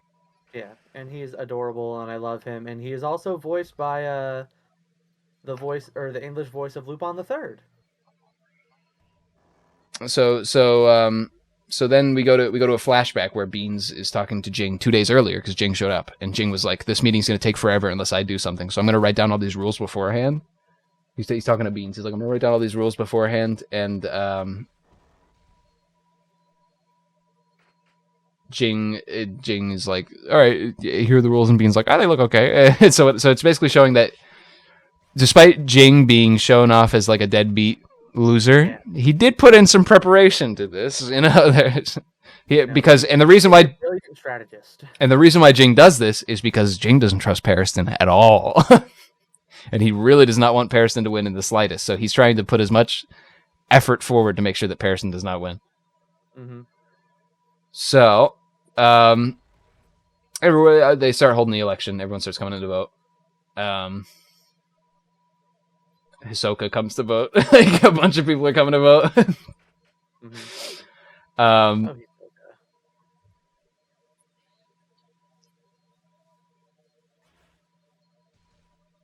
So Hisoka's like, I want to fight the Zodiacs. He's like thinking about fighting the Zodiacs. And then he senses someone stronger, and he looks over, and it's Illumi. Oops. He's like, well, I can't fight him. He's my friend. I can make him really bad. So Illumi's like, Illumi's like, you've really had a boner for Crollo, haven't you, huh? How's that been going? And Hisoka's like, don't talk about it. And then Illumi tells Hisoka something that he didn't know, which is that Gon and Killua were in the Chimeran arc, which Hisoka's visibly like, what? And Hisoka's like, huh? And then what happened? And Illumi's like, Gon's about to die, and Killua went back home. And so was just like, why was I not invited? How could they not invite their gay psychotic dodgeball clown? And so Illumi basically tries to manipulate Hisoka here and says to Hisoka that Gon and Killua will both die unless they can kill the youngest son of the Zoldycks, which we haven't been introduced to yet. So he tells him we have to kill the youngest son of the Zoldycks or else Gon and Killua are both going to die. So he manipulates Hisoka into believing this, basically. Mm-hmm. So then the election results are happening. Lupin wants out. Go on ahead and keep on the description just for a minute. Okay. I'll be right back. I'm going to let him.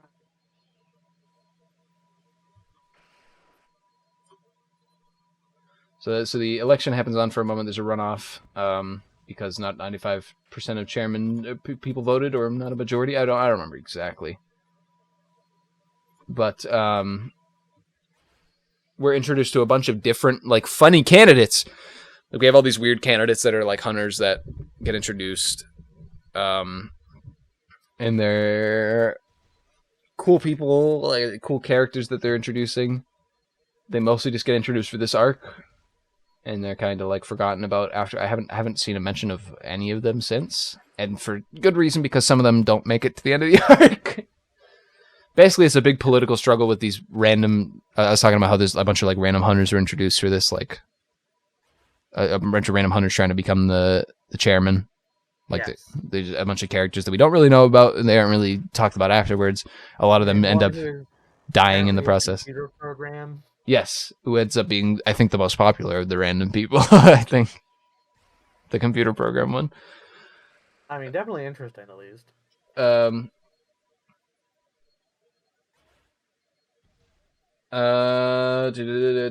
then they move on. So they're having runoffs and all that stuff. Moving on. Killua's gone back home. He has gone back home and he's talking to his father. And he wants to see Aluka, who we haven't been introduced to yet. Mm-hmm. Aluka Zoldyck, who presumably is the youngest Zoldyck that we heard Illumi talk about just recently. Yes. And the reason why he wants to see Aluka is because he wants to save Gon using her power. Mm-hmm. Or his power. I'm not sure yet. We haven't introduced them. We know it's the youngest son, according to Illumi, so... Mm-hmm. Silva's like, no, Aluka's... We cannot control Aluka, so we don't want to release her, because that's what we're afraid of here in the Zoldyck house, not being able to control our children. Mm-hmm. Yeah. I think the only reason that Killua goes, because he didn't have any Nen, so he was like, literally, like, not a problem. He's like, oh yeah, you're weak, go, have fun. Well, it's also like, the thing about Killua is everyone in the family knows that he's literally going to be the strongest Zoldyck ever. So, like, he has the makings to be the best Zoldyck of all time. So let him go off and run and do his free thing. He'll come home. He'll come home eventually and be the best Zoldyck we've ever seen. And, fair enough to them, he does come home a couple times, so... Willingly come home. Yeah. And then Killua's like, you guys could control her if you just listen, like, I could tell you how, and then... Silva's like, okay, listen, I just don't consider that freak my family.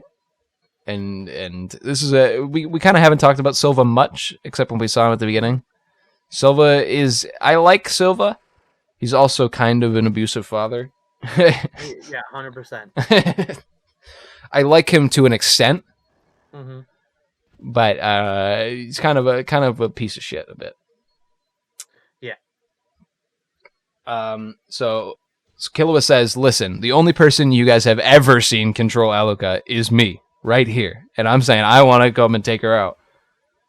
So let me go see her. And he's like, specifically, I need to see her to save my friend Gon. And that And Killua reminds Silva, he's like, remember when I left initially, you said never betray your friends? And Silva's like, God damn it, stupid fucking kid.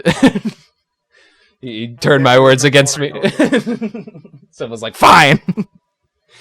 So Silva goes through it, like they have him behind like 7 locked doors or something, like full metal doors. And we go into a room, and there's a bunch of dolls. And he tells Killua that the last wish that was received was that Miluki asked for like a high-tech PC. Yeah. And so Killua, so Silva is like, okay, before we go in, totally for our own purposes, I'm going to ask you to repeat the rules to Alucard, not for the audience reasons. So he repeats the rules. I'm going to go over them real quick. Basically, Alucard can grant any wish that anyone desires. Any wish. After she or he grants a wish, they ask for 3 things or 4 things. Mm-hmm. And they ask for 3 things, and you have to complete the 3 things before another wish can be asked. However, if they ask for something that you can't do and you say no, it's fine until the 4th time you say no. The 4th time you say no, there are repercussions. Yeah. Specifically, you are twisted into nothingness. You are destroyed, and your closest loved ones, and depending on how serious the previous wish was, the requests will be even more serious.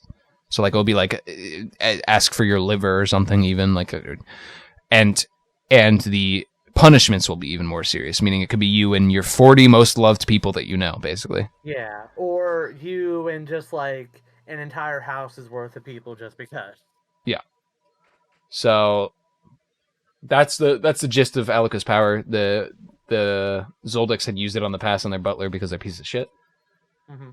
Well, it was Illumi specifically who did it. Yeah, Illumi. Not that they're not all pieces of. Well, it was Illumi, but it was also it was Kikyo, their mother as well.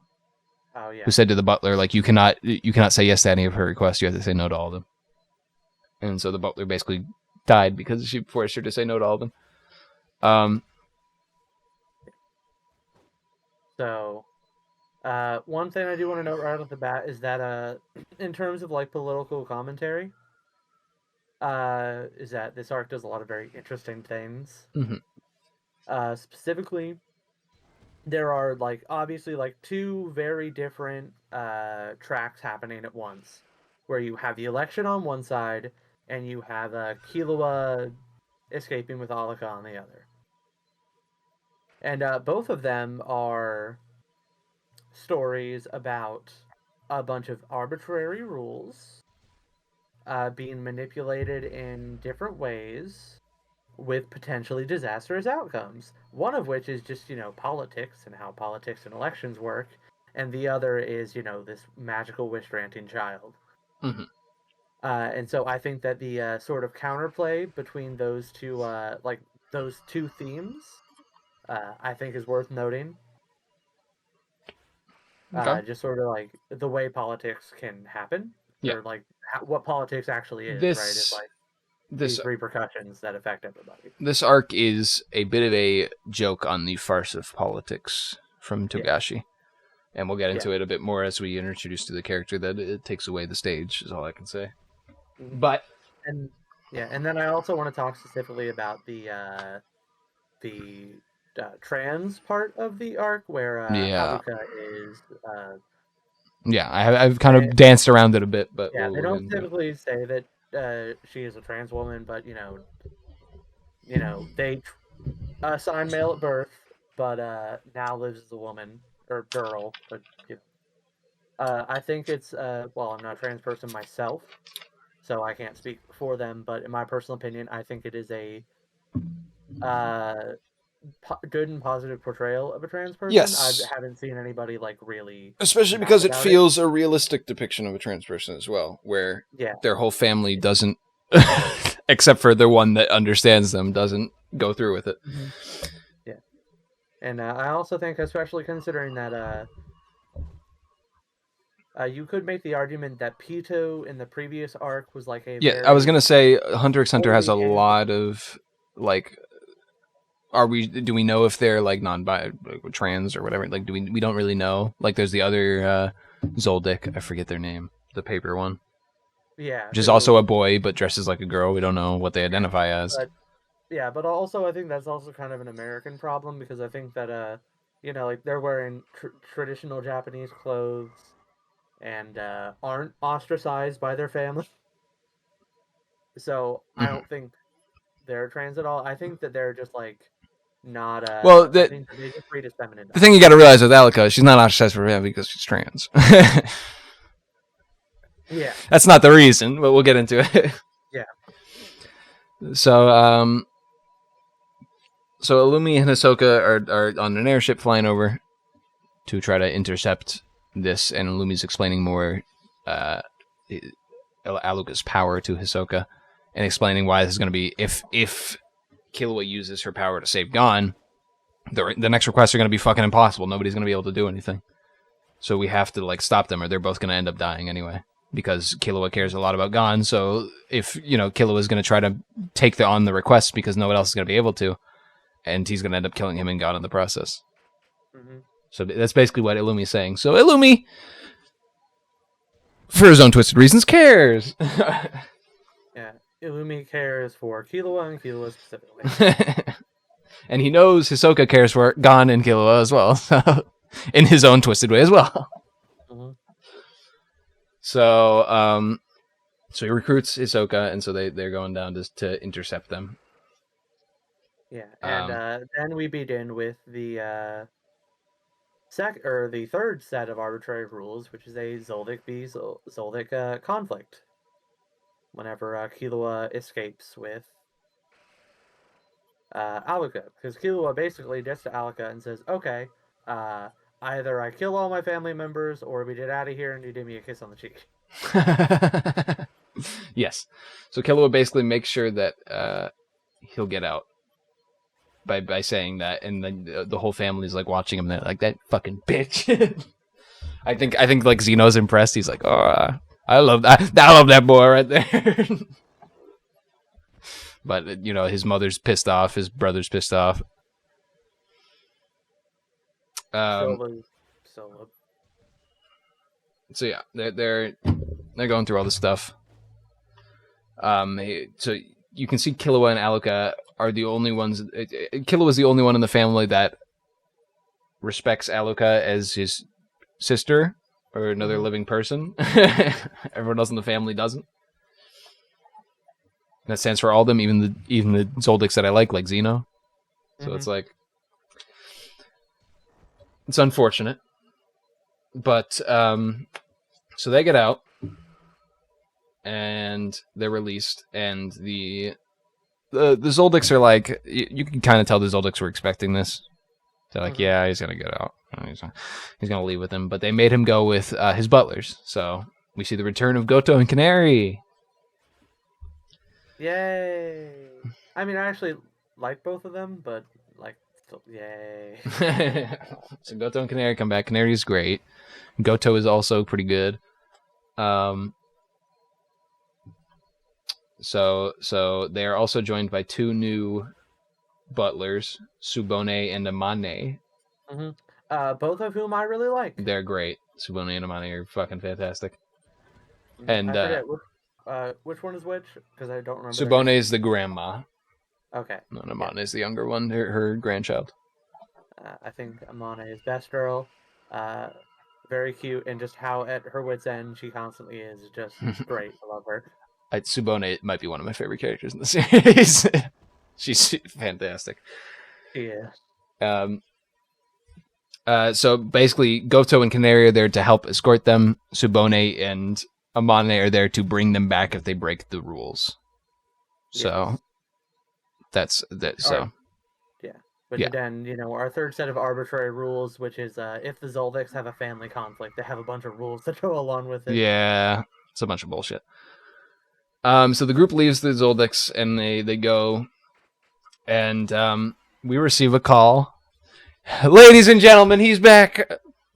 It's Leorio. Ah! God, oh man, I love Leorio so much. He is so good in this arc. We receive a call from Leorio. He's calling Goto, being like, "Where the fuck's Killua at?" And he's very angry, and he tells him that Killua is headed to the hospital right now. And then Leorio's like pissed off, and Goto's like, "Please hand the phone to someone I could actually speak to." And so Leorio gets all angry, hangs up the phone, calls him back, and is like, "Sorry," and hands the phone to Nav. Or Moral. Moral, yeah. And so Moral talks to him, and he agrees to basically what Goto says is they need this. They need a space in the parking lot where it's like a tiny setup building. The move gone in there. They're just going to drive the car through, let out Alaka and Killua, do the thing quick, drive out. And that's going to be it. So that nobody sees what's happening or any of that stuff. So they agree to it. Morel calls upon the help of Nav and a lot of the other characters. We see Bisky again, I think, for a little bit. We see Aldo's there. Kalgo. We see who else do we see? Hanzo. Oh yeah, that's right. Hanzo's there. Hanzo's there. We see a couple other characters. Remind me after Dawn is healed to talk to you about Hanzo. There's something really funny that happens. Okay, and we will talk about Hanzo. It's for sure. Yeah.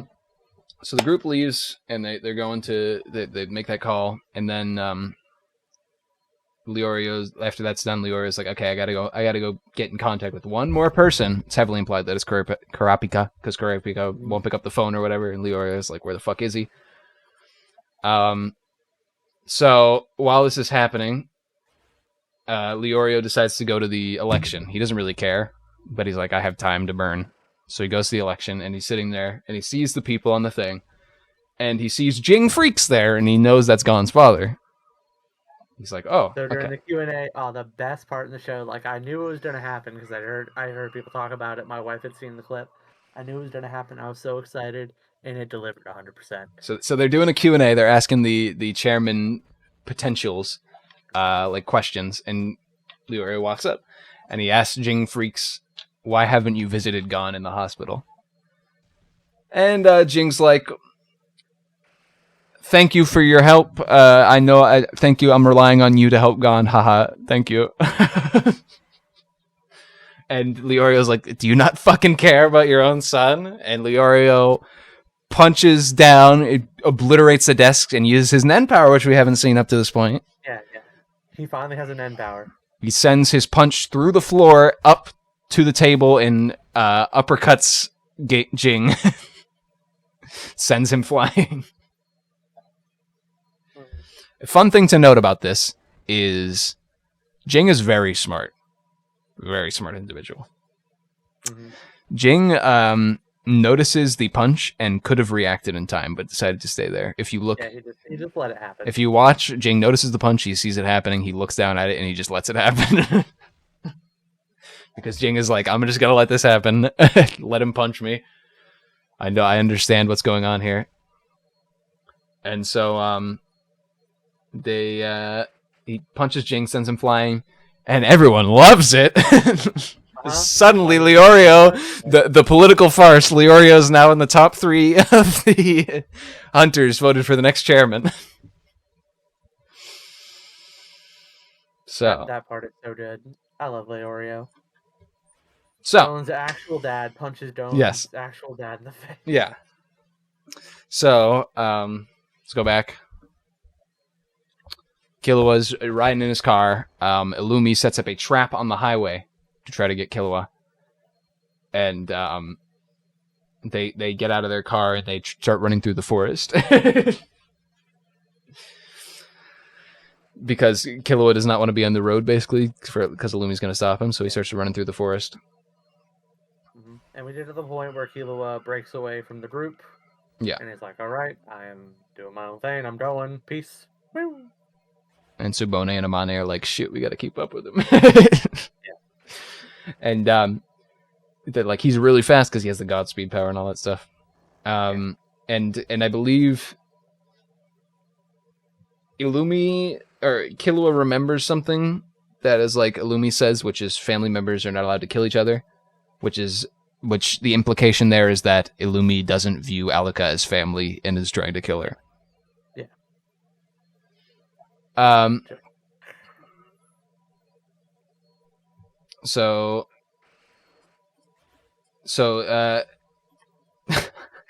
A funny moment happens while they're in the forest here. They don't know where Illumi or Hisoka are. Hisoka. So Hisoka gives the game away by saying, "Do you mind if I kill Killua?" So Hisoka realizes this, and he wants Gon to live. So he wants Killua to get away with this. He's a little bit mixed about the rules on Alika, but he figures if Gon is like in a living state where he's like fine, we can figure it out from there. So he wants Killua to actually succeed in this. So he sabotages it a bit by saying to Illumi, "Do you mind if I kill Killua?" And Illumi freaks out and releases a murderous intent. So Killua knows exactly where Illumi is, and then Illumi's like, "Did you do that on purpose?" And Hisoka's like, "Me? Me? Do that on purpose? What do you mean?" Yeah, so fun fact, that's actually the second part of the arc that I knew was going to happen before we got there, because I'd seen that clip like a dozen times before. That's a great moment. It's a great moment. It's so funny. Hisoka's a great troll. Yeah. So after this moment of reminding us why we love Hisoka, we did a part that kind of reminds us why. Oh yeah, actually Hisoka's kind of messed up. Hisoka's a fucking badass bitch, and also I hate him, and also I love him. So Hisoka goes to fight the butlers. To fight, I think he fights Goto, and does he fight anyone else? Canary. He just fights Doto because like, Canary and Amane are with Goto, but he says, "Go on, girls, I'll fight him myself." Yeah, neither of you could take him. Yeah. He couldn't either. To be fair, Goto can't take him either. So Goto tries to fight him. Killua kills Killua. Hisoka kills Goto. Bam, dead. And I want to mention something. Did you notice the little thing that happens at the end of the arc with Goto? Yes, where one of the fox creatures from the first arc takes his place? Yes. So the reason they have his grave and one of the fox creatures takes his place, the reason why is because this is a really sweet thing, by the way. They didn't want Killua to feel bad that he killed Goto throughout this whole thing, because they feel like that if Killua knew that Goto died trying to help him, that Killua would feel responsible for Goto's death. So they don't want Killua to feel responsible, so that's why they're having one of the fox creatures disguised as Goto. Mm-hmm. So that's a really sweet moment. Yeah. And I feel sad. I feel bad for Goto here as well, because Goto is one of the only characters that I feel like actually cares about Killua from a perspective of caring about him as a person. Mm-hmm. So it's like you feel bad for Goto. He puts everything on the line, ends up dying here. Yeah. And it's also like a very unceremonious death. Like it just kind of happens. Yeah. But it puts in perspective that Hisoka's still one of the most powerful people that we know in the series. Mm-hmm. And he will make that known. Moving on. Airship shenanigans. Airship shenanigans. It's useless to explain it here. Yeah. Okay, yeah. So there's some airship shenanigans where Killua tricks the butlers into buying a whole bunch of airships for him, but then he just kind of flies away on one on his own. Yeah.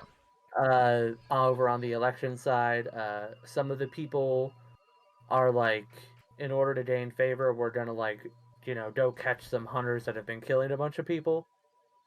Which Illumi and Hisoka are the hunters in question. And that goes terribly wrong because obviously... Yes, a couple of the chairman, like people that are trying to run for chairman, like the hunters that we've been introduced to in this arc, are like, we're going to stop Illumi and Hisoka because they've been killing people. They don't stop them. And that goes not as well as for them as you'd expect. They all die.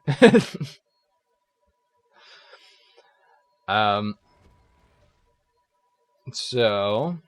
Leorio ends up being within like the top running for the chairman election arc. Yep, he keeps being in the top running. Cheadle and Jane have a lot of interesting conversations, specifically about Pariston. Yes, Pariston, we're revealed slowly but surely, is kind of working behind the scenes. He seems like this aloof, like, asshole. In reality, he's very smart and is doing stuff behind the scenes that might be a villain.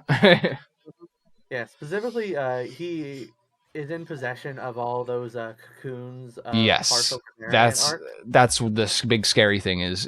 The person who came in possession of all those partial chimera cocoons that were there is Pariston. So he has Yeah, this essentially an army of chimera ants at his beck and call whenever he needs them.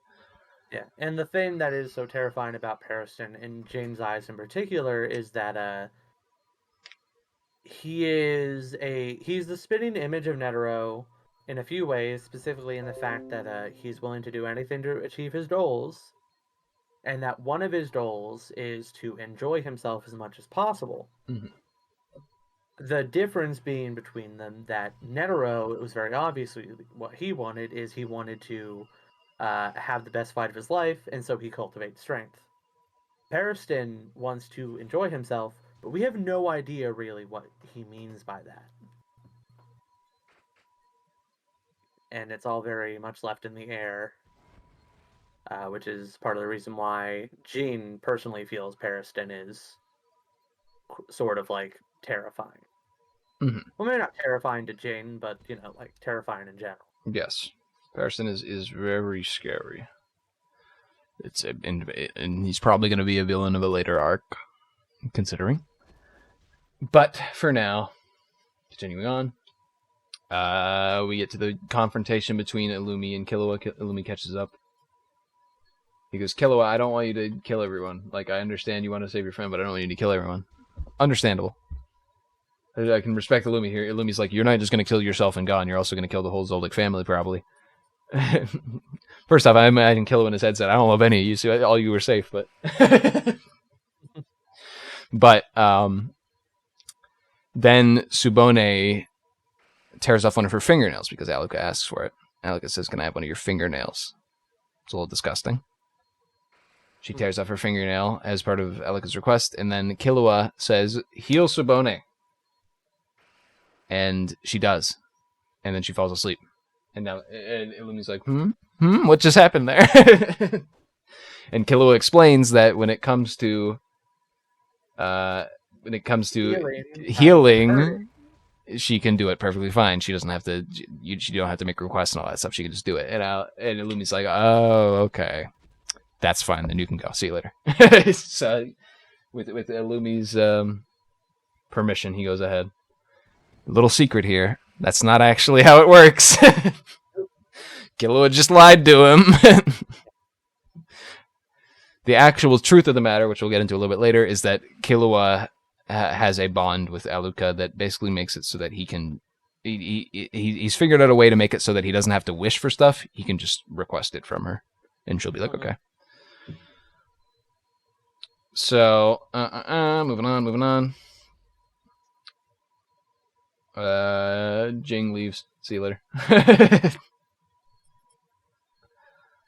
Yeah. Oh, Jing.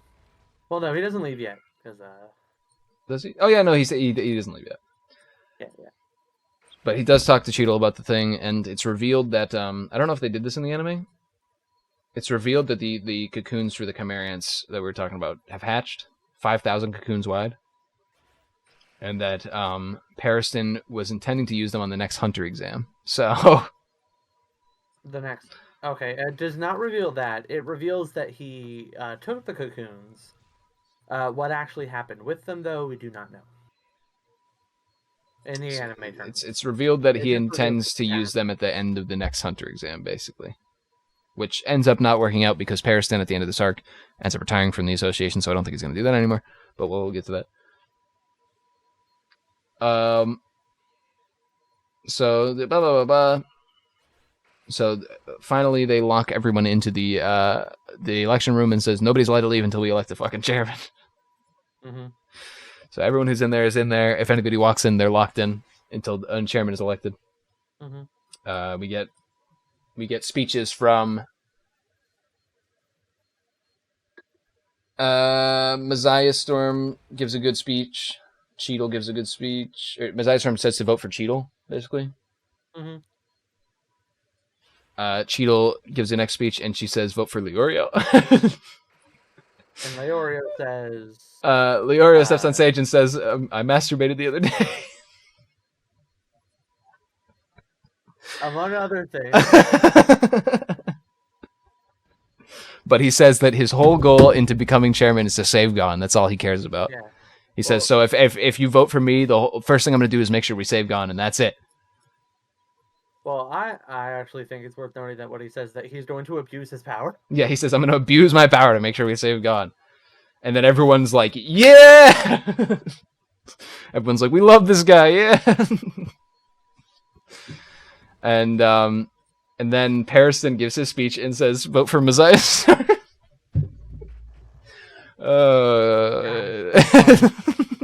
What a good show.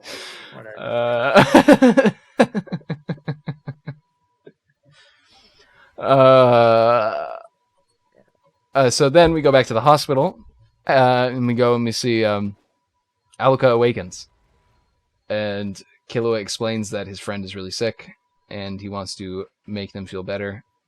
Mm-hmm. Aluka, he says, "Please transform into Nanika." So she does that. Nanika is the other form, as we find out. It's a kind of another person. Yes. As we find out even later, as I'll explain to you in a second, after we're done talking about this arc, there's a little bit more to that. So Nanika is kind of another person that makes these wishes. It's not Aluka. They share the body, more or less. So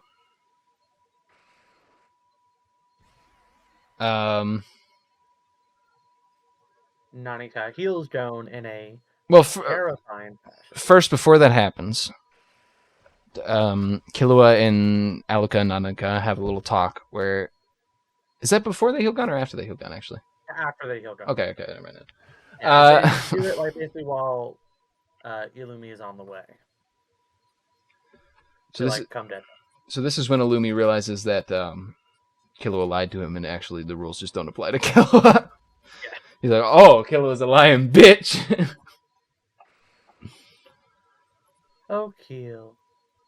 So Nanika heals Gon in a terrifying fashion, and like the amount of power it takes to heal Gon of what everyone in the area, including in the chairman election room, senses a huge surge of power. They're like, "What the fuck just happened?" Just absolutely terrifying. Which it's felt by all the strong people. Funnily enough, Leorio does not feel it. Of course not, because Leorio's stupid. Much as I love him. And so Pariston realizes that Leorio doesn't realize this and starts goading Leorio. He's like, "What's your reason for being chairman again?" And he's just kind of stalling for time, like, "What are your policy ideas?" Yeah, and he just keeps talking to him. He's trying to stall for time before because they did another vote. Leorio is first, Pariston second, but nobody's in the majority, so they have to do another runoff where it's just Leorio and Pariston. So Leorio just keeps talking about how he's going to save Gon, blah blah blah blah. And Pariston's just stalling for time. Finally, the doors open. You see Morel yelling out Leorio's name, and he gives him the thumbs up. He's crying. And Gon steps through the door. He's fully healed. The boy is back. Yeah, okay. So, all right. So, really funny moment here, like right here, I just want to mention, is that when everyone goes in, like behind Gon, like, all the people who escorted him over here, and Hanzo starts like playing to the crowd. He's like, like peace sign, like doing stuff. Cuts away, Leorio, people up front.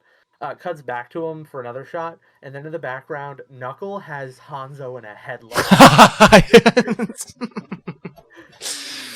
I didn't notice that. That's funny. Was in the manga, but it was in the anime. And I know, that's funny. Hysterical because my wife is like, "Cory, did you see that?" And I'm like, "What?" She's like, "Knuckle." And then, it was so funny. I just had to mention that moment. So Leorio freaks out. He jumps up and he hugs Gon, and they have a big reconnection. And Leorio drops out, and Pariston wins by default.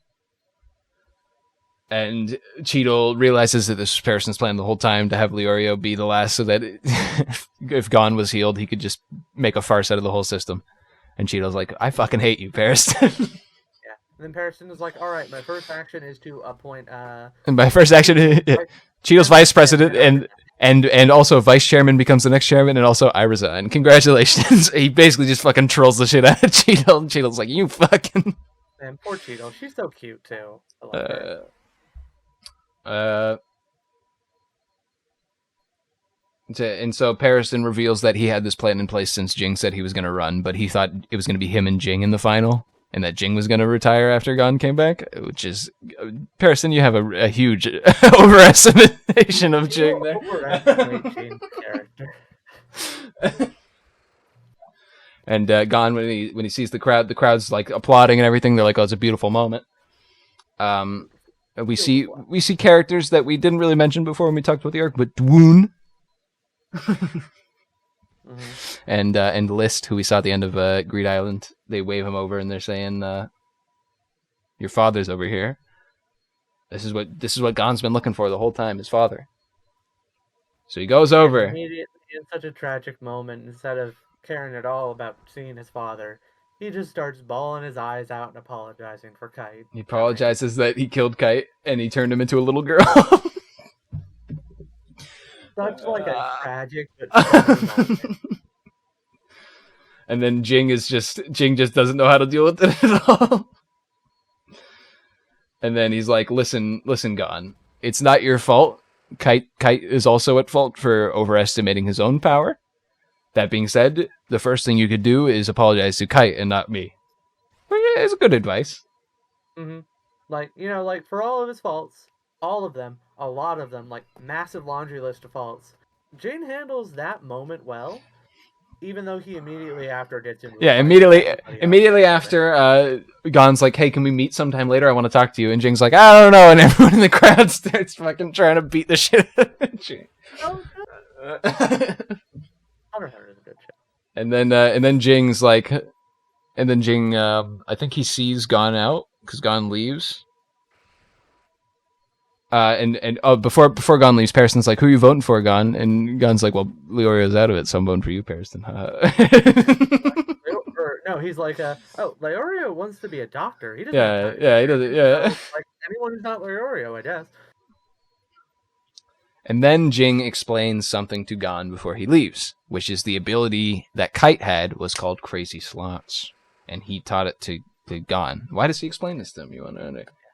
There is one role that Kite will only get if he really doesn't want to die. Yeah, there's one role that Kite will only get if he doesn't want to die. And you'll notice when he fought Patu, every other time he got a roll, he's like, this is a fucking dog shit roll. I hate this roll. When he fought Patu, he did not say that. He got that 6 roll or whatever. That was the staff. And he did not say shit roll or whatever he says usually. He's shut up and nut up. So, unlike the other people who got eaten by the queen and turned into ants, somehow Kite used his power to reincarnate as an ant, it seems. It's a little strange on how this worked, but we don't really know. We just know that it had something to do with Kite's power. Mm-hmm. And instead of, and so what happened was I guess he basically just like someone who was being born. I guess he ended up there. Yeah, that's the theory, is that he basically reincarnates himself into someone who's being born, and so that's what he did, and it just happened to be the ant. All right. So anyway, Illumi arrives at the hospital, and Killua says, "Hey, Alaka, bring him back to the mansion." So Illumi gets sent back to the mansion. Which is very funny. And Killua suddenly becomes the strongest person in Hunter x Hunter, basically. Mm-hmm. So Killua tries to nerf himself. Because he starts talking, he asked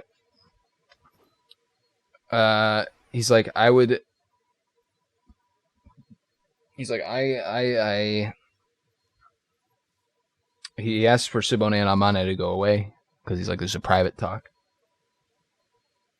Nanaka asks, like, she wants him to pet him, because she likes Killua or whatever. And Killua's like, no, listen, Nanaka, here's the deal. You're not coming out anymore. No more coming out. Nanaka cries and goes away, and then Aluka comes back out. And it's like, brother, what the fuck did you do? She's like, you made Nanaka cry, and she doesn't want to come out anymore. And Killua's like, what? I don't even know if Killua realized that they could communicate with each other. Mm-hmm. But it's very clear that Aluka is mad at Killua for doing this. Mm-hmm. Killua realizes how stupid he was. He says, okay, tell Nanaka to come back out. Nanaka comes back out, and he's like, I'm sorry. Listen, he says, I'm sorry, but you can't grant anyone else's wishes, okay? You can come out, but you're not allowed to grant anyone wishes but me anymore. Nanaka's like, okay, I forgive you. And then they have this like tearful, like it's a good scene. And everyone, it moves the butlers to tears. It moves the Zoldyck family, some of the Zoldyck members to tears. This beautiful little scene. Mm-hmm. So it's like, oh, that's nice. Then we get to the thing that lasts way too long, the koala. Oh yeah, that whole like diatribe about souls. So I like this, but it lasts way too long. I like the koala kind of like having this like heartfelt thing where he's like, I hate the person that I was, you know, I killed so many people, you know, I need to atone for my sins, essentially. I think it takes way too long. Yeah, I feel that. But and he says, I killed someone that looks exactly like you, so that's why I feel like I'm like pouring out all my soul to you, to Kite. And Kite's like, okay, well, here's what you can do. You can become my slave. Work for me. If you slack off, I'll kill you. Yeah. Which, like, you know, honestly, mood. And this is another, we're bringing up the trans thing again. There's another Kite. We don't know if does he identify as a man or woman now? Who fucking knows? Yeah. I saw a really good artwork recently that I don't know if I can find again, but it was showing like Dark Continent stuff, and it was gone, aged up a bit, and it had a couple other people, and it had Kite with his new stuff, but he had his old outfit on, like he put on his old outfit, so he looked like his old version combined with his new version. I was like, oh, that actually looks really cool. Like it looks really nice. So I was like, I wonder if they're gonna do something similar to that. But I wonder. But Kite, we don't know what's gonna happen with him. But Kite isn't dead, ladies and gentlemen. Kite lived on. That whole like soul talk though, like I don't know, I ate it up. I'm just like, oh yeah, that's it. Give me some philosophy, baby. Oh, it's a great scene. It just goes on way too long. Yeah. And it's about this koala character that we don't really know anything about, except for that he's like sad and depressed. Mm-hmm. I mean, it is nice that we got payoff for the koala, because like, you know, they spent so much time on him in the first half of the Chimera Ant arc, only for like nothing to happen with him. Mm-hmm. So anyway, Gon shows up at Kite's house. He's like, I'm so sorry, Kite. I didn't do enough. I wasn't strong enough. Everyone else had to help me, like, pick up the pieces after I failed. And Kite's like, listen, we both weren't strong enough. At the end of the day, we both have training to do. And then he's like, just remember to train and, like, get stronger. It's like, at the end of the day, you can't blame yourself. You gotta keep moving on. And, I think, he's like, have you met Jing yet? And Gon's like, yeah, I did. I saw him once.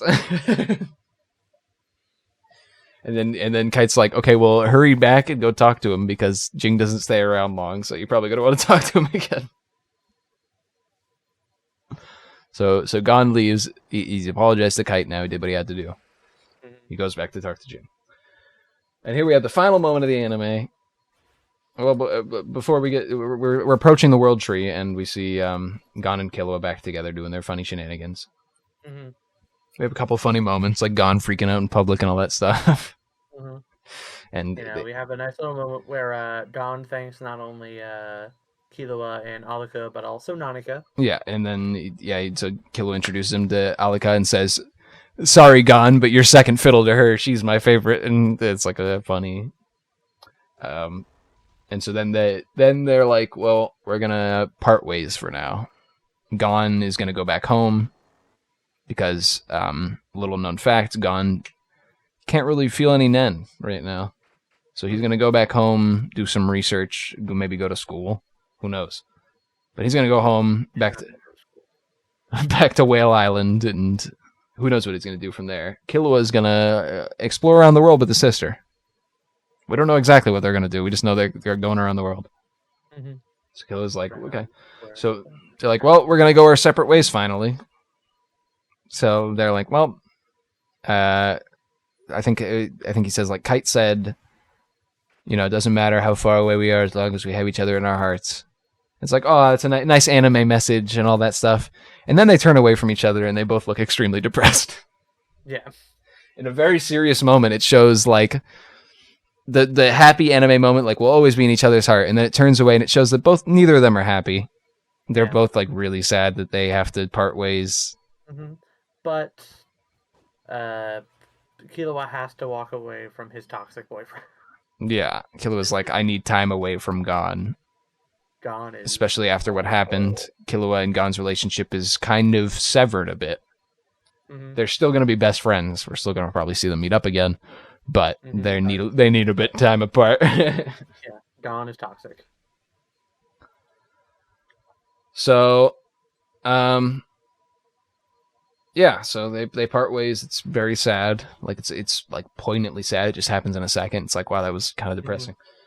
And then Gon goes up the tree because that's where Jing left a little note in the chairman election room saying, meet me at the top of the tree. I'll see you there. Yeah, no, in my way, like a nice little callback to the first arc, in my opinion. Like the way the tree is handled. Because, you know, it's like this fantastical sort of like more of a traditional fantasy type of thing, you know, having a world tree. Yeah, the world tree is the biggest thing in the world. And so Gon climbs up it and he sees Jing up there and they start talking. And they're talking and they're just... I forget what they talk about first. So I think they start out... Gon asks... the first thing Gon asks him is, what did you want? Like, why did you leave to become hunter? What did you want to do? And Jing explains that he wanted something that wasn't in front of him. At this time, it was... at the time that he left, it was the burial site that he was looking for. Mm-hmm. And he didn't have the means to do it, so he set out to find a way to get it. And then after that, he became a hunter, and he, you know, got to know more people. And here's where the message of Hunter x Hunter, the whole time, it tells you the message directly. It's the destination is not worth it, it's the journey. That's the message of Hunter x Hunter. Congrats. Because the destination honestly kind of sucks. Your destination was a deadbeat dad. So the destination isn't what it's about. It's about those little moments in life that you have on the side where you have the people that you love and you know and you interact with and you get to talk with them and just have a fun time with them. Jing tells him that after he reached his destination of finding that archaeology site, the first thing he did was he was the first one in the room. The first thing he did was turn around and look at all the smiling faces of all the people that helped him because that's what made him happy. It wasn't actually getting the archaeology site. It was that him and all of his friends had finally done this thing with each other. Mm-hmm. Which honestly was like a really sweet, poignant moment, especially considering it's coming from Jing. Yeah. And so he says to Gon basically, it's not about the end goal. It's about the little pit stops in the way on life, and that's a message that we've all heard a million times before. Mm-hmm. It's a good message, though. Good message. Gon returns the hunter's license to Jing, which he didn't have this whole time, which is like, how did he get away with all the shit? Mm-hmm. I mean, considering he's one of the strongest people in the world, he probably just kind of got away with it. Yeah, and then they spend all night talking about their adventures and all that stuff. They literally just sit there the whole night talking about it. Yeah, and then we get a kind of where are they now before I'll get to the final end stinger. Where are they now? To some of the characters, we see Mito back on the island. She receives a postcard from Gon saying, "Hey, I'm coming home. Sorry, oops." So Gon's coming home. Morel and Nav, they have their bet money that they made. I forget what the bet was on. Oh, it was on who would win. Like who would end up there. Oh, right. Who would end up Yeah. joining the Which crew. the apprentices, which apprentices would end up coming. So they spend all that money on a very expensive bottle of champagne or wine or whatever, and they both have a drink of it, and then they leave the rest in honor of Netero. Yeah. So it's like them drinking with Netero, basically. Gon goes back to Kite, and I guess he spends a bit of time with them. I think he spends a bit of time with them before going back to Whale Island. I'm not sure. I don't remember that. In the manga, I think it's I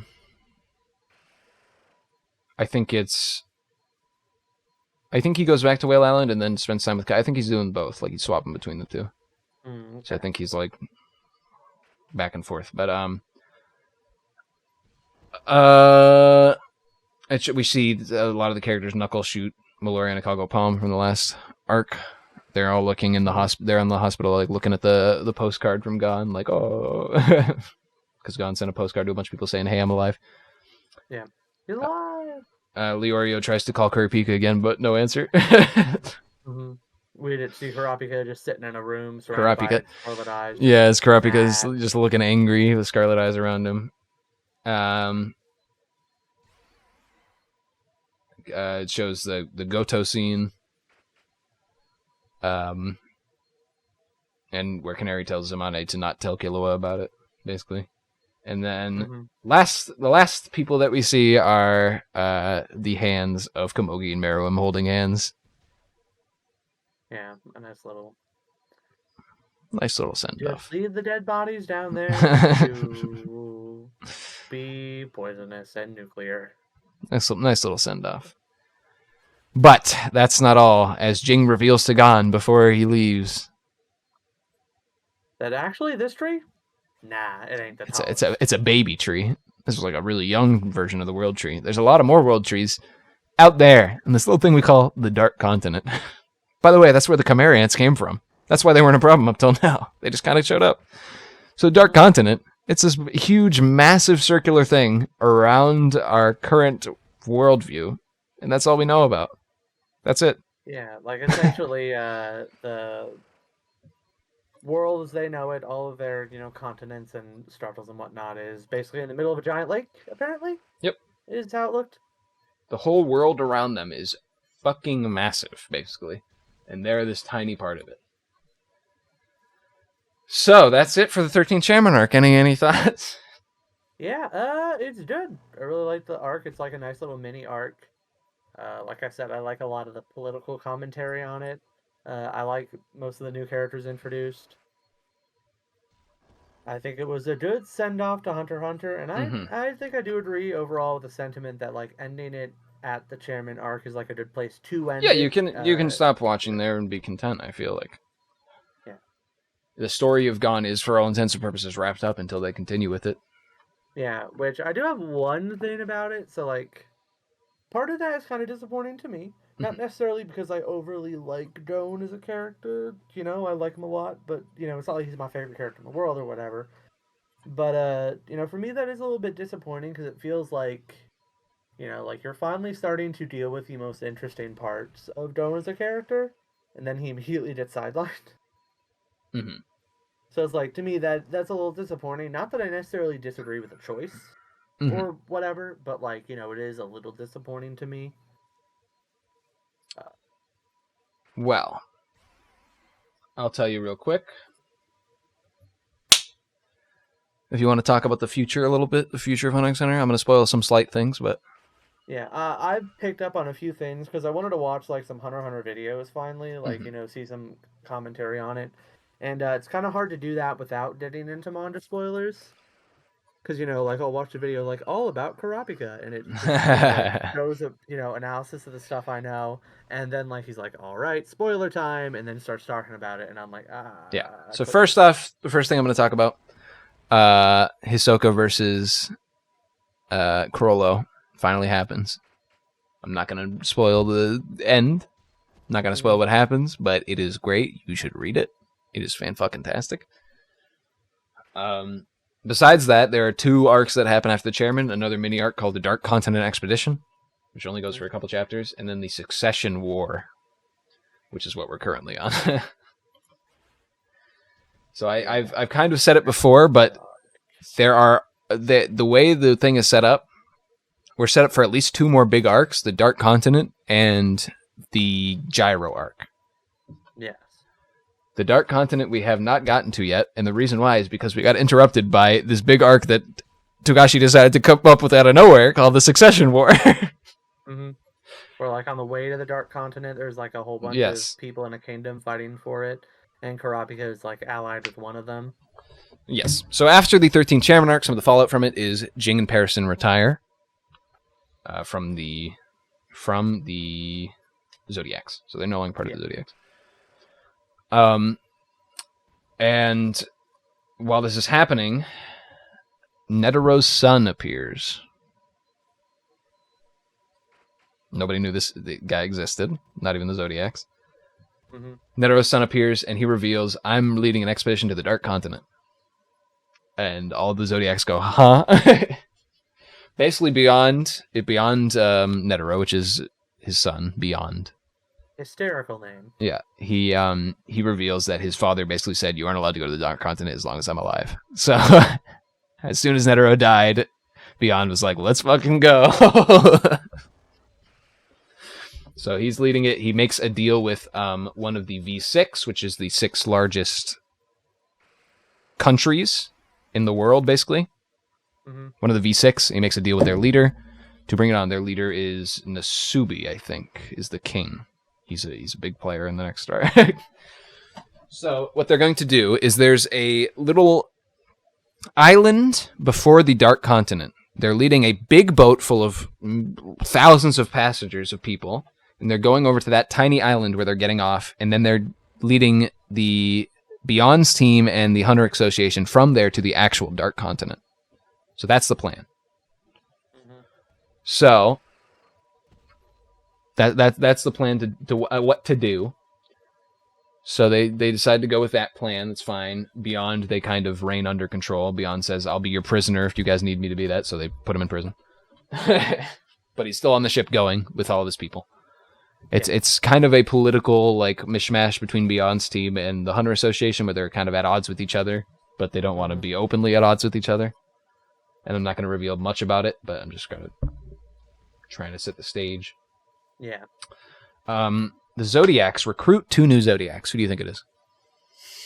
I actually know that one of them is Leorio. I actually already know that. Yes, Leorio, because they love Leorio from the election. Cheadle's like, become a Zodiac, and Leorio's like, okay, I'll do it.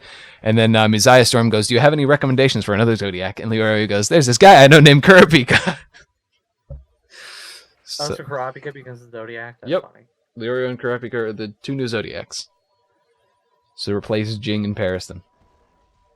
So, funnily enough. And Kurapika gets into a good relationship with Messiah Storm, because Messiah Storm basically says, we want you to come with us on this continent, and Kurapika's like, I don't want to go. And he's like, Messiah Storm's like, okay, but we know one of the guys that's going to be on the ship is the guy who has like most of the red eyes left in the world, and we know that's what you're interested in. And Kurapika's like, okay, I'll go. It's easy to convince. So there's a lot of politics happening. A lot of the Zodiacs have their way on the ship, like Cheadle and Leorio are being part of the medical team, so that's how they're getting on the ship. Some of them are part of like the security. The way Kurapika is going to get on the team, he's going to be hired as a guard for one of the princes. Haven't really talked about the princes yet. So the princes are the focal point of the next arc. It's a succession contest. The king I mentioned before, Nasubi, has 13 sons and daughters. I think that 13 is it 13? 14? Oh, how many? Anyway, the way the country works is the way the country works is whenever the king's ready to pass on his legacy, he has all of his children battle, and then whoever wins becomes the next king. Which, I love that wonderful way of deciding. Mm-hmm. It's great, isn't it? So they, I don't remember how many kids he has, but he basically says, let's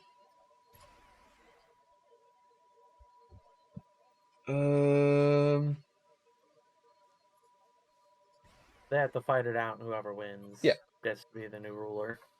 14. Yeah, you have 14 kids. So, and all the sons and daughters, and they're all called princes. And so, Karapika wants to get on the ship as one of the prince's guards because he knows what Messiah Storm told him is that the second prince, Serdier is the one that has all the red eyes. So he wants to get on. He wants to get on board one of the princes. He wants to be on one of their teams. Okay. There are 6 different princes like making a call out for bodyguards on like the Hunter x Hunter web. So he needs 5 other people to go to the other princes to see who they are, to see if they're the person as well. Who do you think he calls on? Oh, I don't know. Oh, is it the other bodyguards from that way earlier arc in York New? No. Well, one of them. Yes, it's the guy with the pompadour. Makes a comeback. Okay. Who else? Is it actually might be 5? Might be 5. Hold on, let me look it up.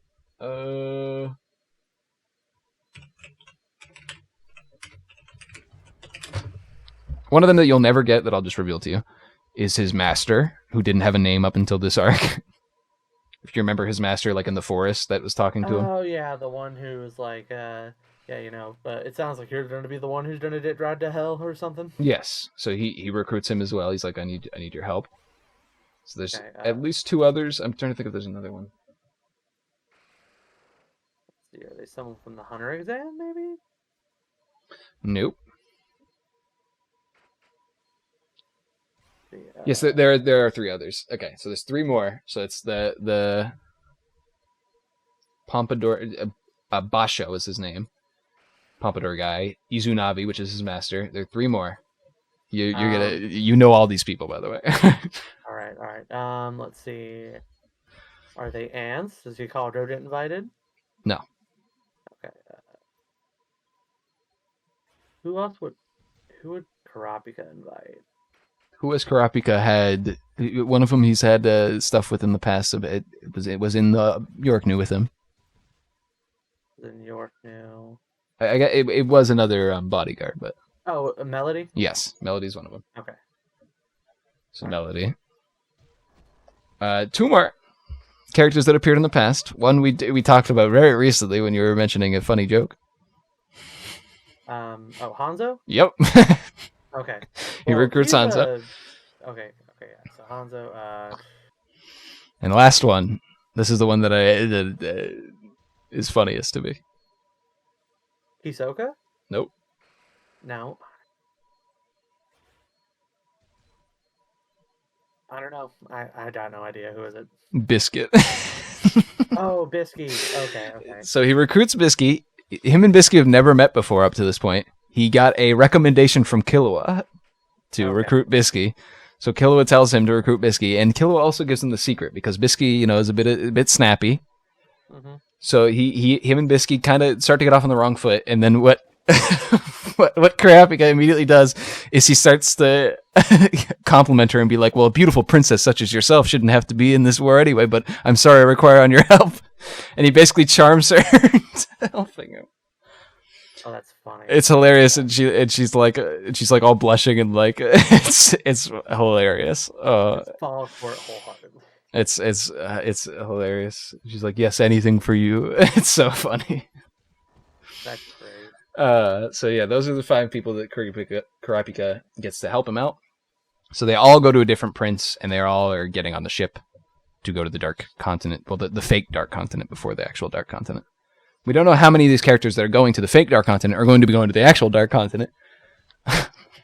We know presumably the Zodiacs and Beyond's team, which I hadn't mentioned it before, but Jing and Pariston end up joining Beyond's team. The reason why is because Pariston was already part of Beyond's team. The whole time.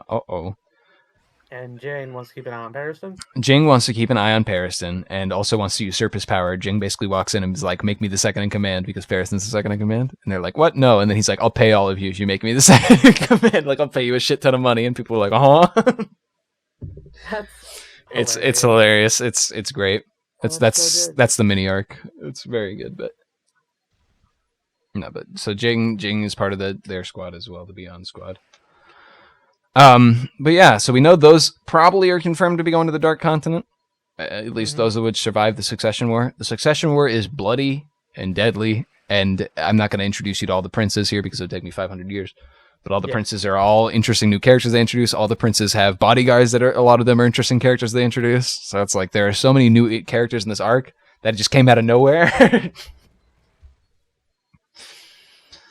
So it's like really great. The one that has the Kurapika's Red Eyes, Surdnich, is like the worst villain of all. Like not like badly written, but like he's the most Yeah, piece of yeah. shit in the whole series thus far. Which makes sense considering he collects, body parts. Yes, he is a horrible piece of shit. So like, and the other princes are all like a lot of them are bad too. But it's a great arc so far. We'll see if it ever gets finished. Okay. So my wife is getting increasingly hangry, as we can see in my chat. So I think we should probably wrap up our thoughts about Hunter x Hunter as a whole, Yeah, which and then we can move on to Kingdom Hearts talking about that. We still got time. yeah. And then we can talk about what our next rockcast will be, the Paggy Rockcast. Mm-hmm. Yeah. So for me, I think Hunter x Hunter is a amazing show. It is profoundly interesting and surprising all the way through. I like so many of the characters. I like a lot of the mechanics. And even though there are parts of it that don't sit well with me, I think overall it is a very, very good show. Mm-hmm. And I highly recommend it. I think Hunter x Hunter is one of my favorite forms of media. Favorite thing of media ever. It is fantastic. It is one of the only stories that I've ever read that the whole way through takes the characters and what they want and makes them the driving focal point of the story. Not very many stories do that in my mind that I can think of, besides like Vinland Saga does it as well. Berserk. There are only a few that like actually have the whole way through where it's the characters driving the plot instead of the plot driving the characters, Mm-hmm. which I is see that. which is just amazing. And Hunter x Hunter does it the whole way through. It's still going. Um, will it ever be finished? Who knows? Togashi's taken a long extended break. His health's been really bad. Mm-hmm. I'm glad that he's given the opportunity, because with Yu Yu Hakusho he had to cancel it more or less by Mm-hmm. doing the rushed ending, because they basically said, you're a mangaka, you got to release everything weekly and you have to finish this or else stop doing it. And so he's like, okay, so I'll Mm-hmm. finish it. With Hunter x Hunter, because it became so popular and because manga, the atmosphere around it has changed, he's allowed to take this break and not have to Mm-hmm. rush through the end of the series, which I'm appreciative for. Mm-hmm. I hope he gets better. We'll see what happens. I don't want another Berserk situation Mm-hmm. where the author dies before ending their series. So, But regardless, no matter what happens, still, regardless, it still has. yeah. He's said in interviews it has its ending, which the anime is the end of the anime is where he considers there to be an ending. Mm-hmm. He just wants to continue exploring the world because he likes it so much. So, Mm-hmm. more power to him. Yeah. I hope to get to see his full ambition realized. The Succession War, the Dark Continent, the Gyro arc, whatever else there may be. I want to see it. Yeah. I hope he gets to do it. And so now that you've finished with that, I got a couple other recommendations. Okay. I got a couple for you. Yeah, okay. One Piece. All right, One Piece. One Piece. I don't know if I'm going to read the whole thing or watch the whole thing. I think I might do like like maybe I'll like take an arc and I'll watch that. I think that I've stated my issues with the anime. I think the pacing is awful, abysmal in the anime, and also Yeah. they do a lot of like over sexualization in the anime compared to the manga. Okay. And there's a lot of filler that you have to like look online to make sure that you don't watch, because a lot of the filler's dog shit. I think there's like 2 good filler arcs of like the 50. So Yeah. Okay. but yeah, it's I highly recommend the manga if you can read it. If you want to watch it instead, like with your wife or roommate or whatever, go ahead. It's still good. Look up an episode guide. Yeah, look up the episode guide online. It's still good. Yeah. Okay. Yeah, fair enough. My recommendation for you is that I really want to watch and discuss Bakano with you. I think that in terms of like a show that's worth discussing, I think Bakano really is like one of the best. It is Boku no Hero Academia. no, although I actually need to get caught up on that. I stopped watching. Don't worry about it, man. Just let it be. Just let it be where it be. Just let it live in your head like a good thing, and don't read anymore or watch anymore. Yeah. Fun fact: English voice of Overhaul is also the voice of Rockstar Freddy. Or Lamrock Freddy. Lamrock Freddy. Oh, I was like, I understand now what you're saying. Five Nights at Freddy's. I will probably put Baccano on the watch soon then. Yeah. Vinland Saga is really good. It is more serious.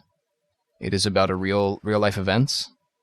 Yes, I have heard a lot of good things about that. Vinland Saga is fantastic, though. It is great. And it has a similar thing with the insane main character for the first arc, who kind of goes through an arc. But unlike Gone, it actually continues with him afterwards. Okay. And you get to see him grow as a person, and it's really nice, and it's a great series. All right. So yeah, that's another one. My next recommendation is Wolf's Rain.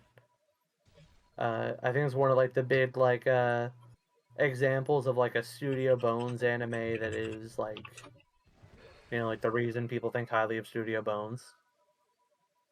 Okay. It is definitely one of the best anime I've ever watched. I watched it. It's within my top 5.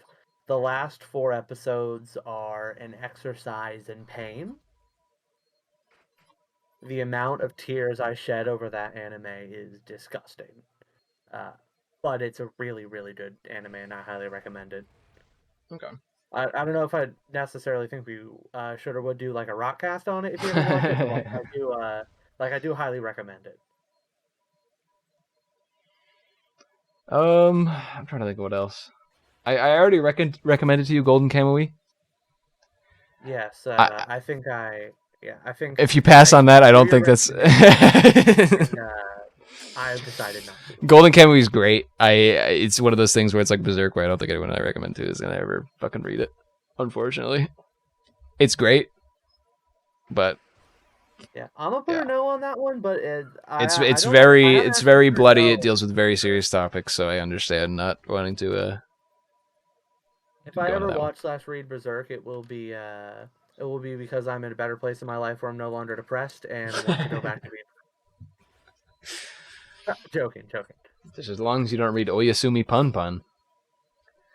That's one I do not recommend heavily. Have you ever heard of that one? Nope, and I'm not gonna. It is a very good coming of age story that is extremely fucking depressing, and you should not read it. Keep that in mind. Trying to think what else. What else? You want to? Well, I guess we can move on. What are we going to talk about next? Yeah. So next up, I have a couple of suggestions. Okay. So we can do a Kingdom Hearts one. Either we can do like 3 specifically. We can do like a specific like Keyblade mechanics one. I think that'd be fun. Here's my thoughts on the Kingdom Hearts one: is that we should do the whole series. Yeah, like do like a 1 by 1. Yeah. Yeah. So I think we should do a Kingdom Hearts series or a podcast, or just Kingdom Hearts in general. I also think that Dragon Quest. We should do one about Dragon Quest. Yeah, I know you want to do your story. Yeah, so I'll watch that. I want you to watch that movie, and I want to talk to you about that movie. If you want to do stuff about the games, I'm up to that as well. Yeah, I love the Dragon Quest games. Yeah, absolutely love 11. Liked 8 a lot. Loved everything I've played of 9 so far. Need to finish that actually. So yeah, my recommendation as well. Full Metal Alchemist. I think we should talk about that sometime. Agree with that. I actually need to rewatch it. It's been so quite great. A few years. So good. It was a couple of years ago, and I talked to you about rewatching it as well. I think it was like a year ago that I rewatched it. Yeah. Such a good series. I think we should definitely talk about that. All Um, Ranking of Kings, it's a newer anime, or well, new. It's still going on. I think that one is worth talking about if you watch it. never even heard of it. So. Yeah, it's really good. Even Kyle watched it. Yeah, like Huh? basically as soon as we're done with Ranking of Kings, the English dub coming out, we're going to turn around and then rewatch it subbed. Okay. Like I think it's one that's worth like rewatches. That's how good it is so far, anyway. There's still a couple episodes left for us to watch, so Ranking of Kings. I'm trying to think what else. There was stuff I thought of before, but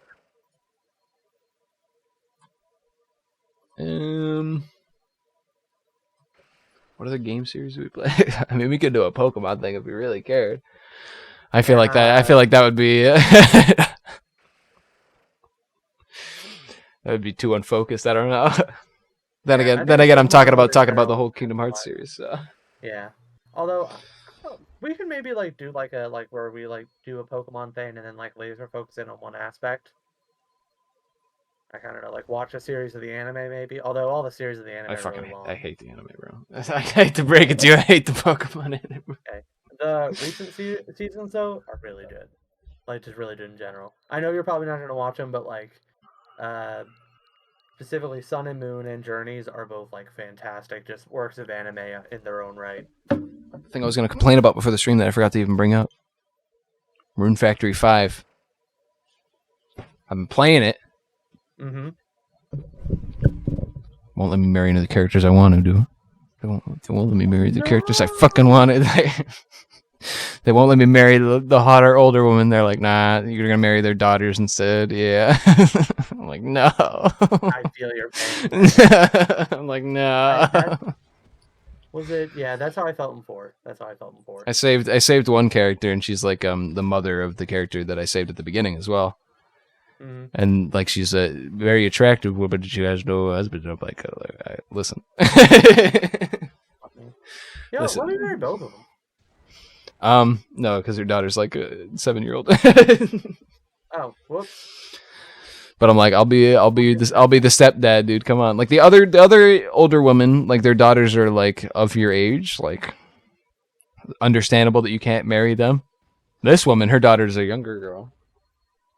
She's Yeah. attractive. She's not dating anyone. Let me fucking marry her. I'm fucking gonna punch you, Exceed. Yeah, I've Beat actually the been shit out meaning of you. to go back and replay some of the other Rune Factories, like Frontier, the one on the Wii. Rune Factory 5 Been is meaning to great go back right and now, replay that. so Yeah, I highly recommend Rune Factory 5. yeah, I'm planning to do it. I think I've watched a little bit of Pup streams because she's been streaming recently. Mm. I had one of her streams on in the background to watch a little bit of it. Yeah, Rune Factory 5 seems good so far. Yeah. I also recommend Kirby, new Kirby. Great. Oh yeah, it's We really didn't good. talk about it much. I remember when people were like, "It's gonna be open world," and then it came out it's just another Kirby. Yeah. It's a good Kirby I game, but know. Yeah. Like I was excited by the prospect of open world, but it's just level based, which is fine. It's really yeah, good. it's just another Kirby game, which like everyone was making it up to be like this grand open world thing, and I'm like, it's just another. Yeah.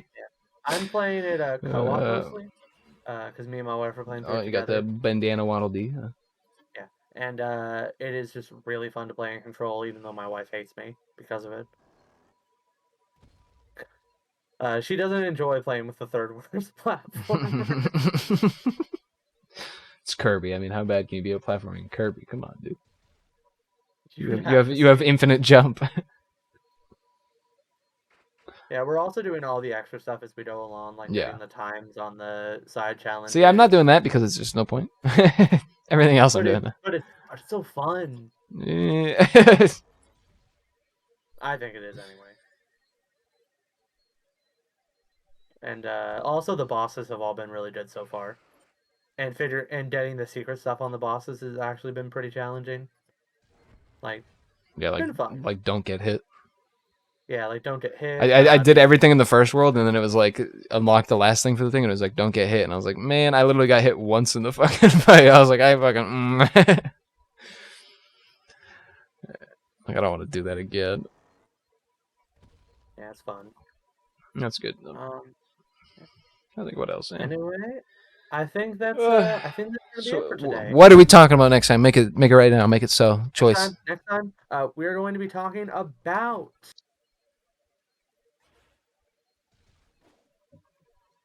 Kingdom Hearts. There you go. Okay. Kingdom Hearts 1. See you next time. Yeah, Kingdom Hearts 1. See you next time. I know you're not to lose your appetite. I have 3 minutes and I'm ending the stream now. Thank you all very much for coming out today. Thank you all. Thank you for being here, Cory. Y_Rock on Twitch. Yeah. Episode 3 of the Patty Rockcast, finale of the Hunter x Hunter discussions, and next time we move on to Kingdom Hearts whenever we find the time to do another one. Kingdom Hearts. Happy 20th anniversary, Kingdom Hearts. We'll get to you next time. Woo! Bye, stream. So. Now I have to feed my wife before she kills me. Is she like a dog? You have to put food in the dog bowl? You can't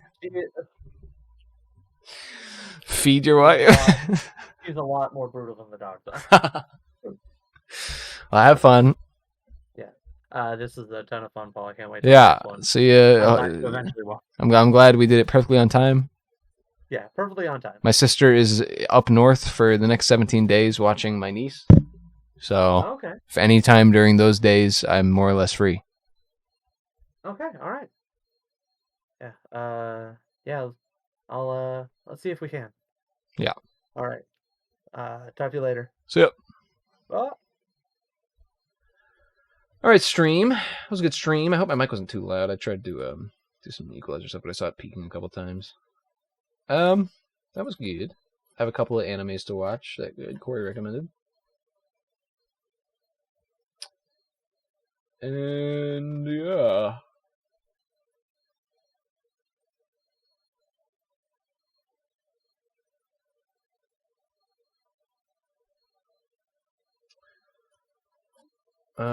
Bacchanal, Wolf's Rain, and Ranking of Kings are my homework. And Dragon Quest: Your Story. I might watch that tonight actually, because I want to cancel my fucking Netflix subscription. Thank you guys for coming out though. For the stream, and by that I mean the people that are watching this after the fact, because I'm pretty sure nobody came out to the actual stream. Thank you though. It was fun, even though I just sat in Arceus and looked at my shiny Pokemon while I talked for however long we talked. How long was this? 3 hours? Sheesh! I forgot we started at 4. God damn! Well, we're done with Hunter x Hunter. We finally finished talking about it. It's great. I love Hunter x Hunter. I highly recommend it to anyone who wants to watch it or read it. Same with One Piece, which is going on right now, which I recommended a couple times. Other stuff, Vinland Saga is great. The medium. So a lot of people talk about how the medium is for children. I've seen that online a lot recently. And it's true. A lot of the main characters are children, and it's like the young adult fantasy, like for all these that I'm talking about mostly. I think Vinland Saga is the only one that it even starts out as a young adult kind of thing, but it grows over time. And they're all about younger people trying to achieve their goals and setting out to do them. And it's true. That is kind of the thing, but that's what makes the stories interesting. I mean, when you think about it, there are, of course, other stories that are interesting with other kind of characters. You know, you look at Game of Thrones before the downfall. It was about a bunch of different characters all throughout different parts of their life going through stuff. And I'm very interested in like series that have more adult protagonists that aren't anime and manga and stuff like that, and like movies and stuff. But I think the medium is catered towards younger audiences, but that doesn't mean as an older person you can't enjoy it. I'm 25. It's a great medium. I like it. I've encountered a lot of more stories that I enjoy through anime and manga that I've enjoyed through actual television. And that's not to say I don't enjoy shows through actual television, because I do. But recently I haven't been enjoying them as much. Game of Thrones was like the last big one, and it kind of pittered out into a little pitiful poopy. I'm not excited about, the next what the next Kingdom Hearts. I'm a little excited about that, actually, unfortunately, but we'll talk about that next time we talk about Kingdom Hearts. But I'm not excited about the new Lord of the Rings series. Like, it looks like poop. Like, I'm not excited about that. I love Lord of the Rings. It's my favorite movie trilogy of all time. It's one of my favorite fantasy settings of all time. The new series looks like shit. I'm not like The Witcher was good for the first season. It was pretty good for the second season. I'm not sure if I'm gonna continue watching it, but it was okay. That was a good recent one.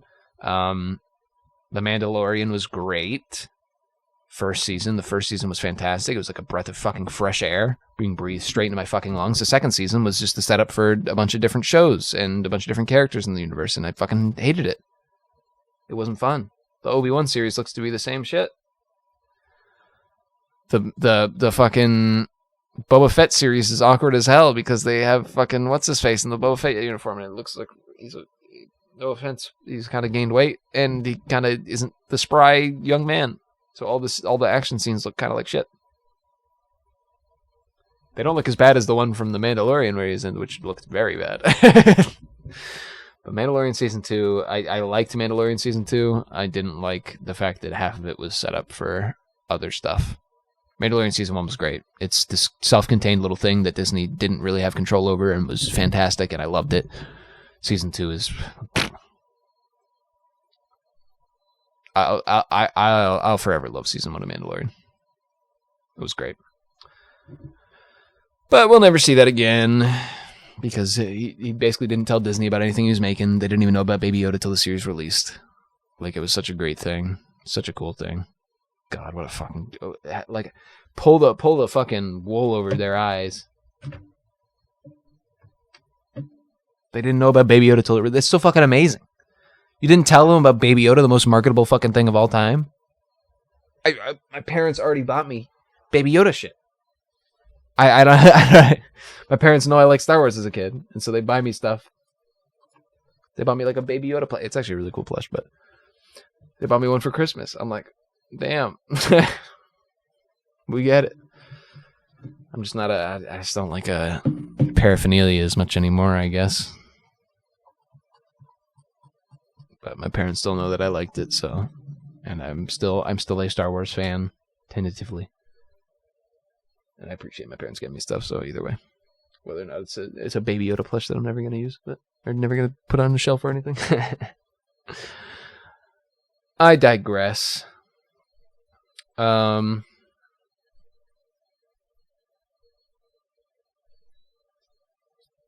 no. Modern TV has just been not as good for me. It feels like everything's so corporate pilled. We have to have these kind of things, doing these kind of things. Thinking about like The Boys. Like The Boys season 1 was this really nice self-contained story about horrible, horrible people becoming superheroes. And horrible people being the main character as well, and like just all around horrible people. Season 2 was about virtue signaling. It's about horrible people, but also virtue signaling, and it felt weird. Invincible season 1 is great. I don't know what they're going to do more. After season 1, I read the whole comic, and I'm not a huge fan of the comic. I thought it was okay. I thought it got better as time went on. I think the beginning parts were actually weaker to me in the comic, and then the later parts got better for Invincible. So we'll see how they continue the series. I think the parts right after the first part are actually weaker, in my opinion, for Invincible. So we'll see how they do it, if I stick with it or stop watching for a bit and then come back if they keep doing it. I'm trying to think of more recent, like, actual shows that aren't anime. I guess Invincible's kind of animated, so it doesn't really count as much. Huh. I think that's it mostly. One Piece is getting a live action though, and it's a Netflix live action, which spells death for it already. But for the first time in a Netflix live action, I feel like they're getting all the characters right. Like, the character casting looks fantastic so far. It looks great, and they're apparently going all the way up to Arlong Park, which is a long time to do in a first season. Depending, I wonder how many episodes they're gonna have, but I'm wondering how they're gonna do Luffy's power in real live action, because I'm pretty sure live action stretching looks like shit.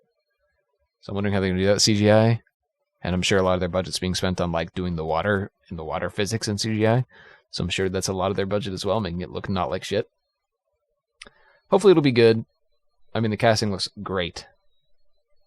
I'm actually looking forward to a live action thing for once in my life.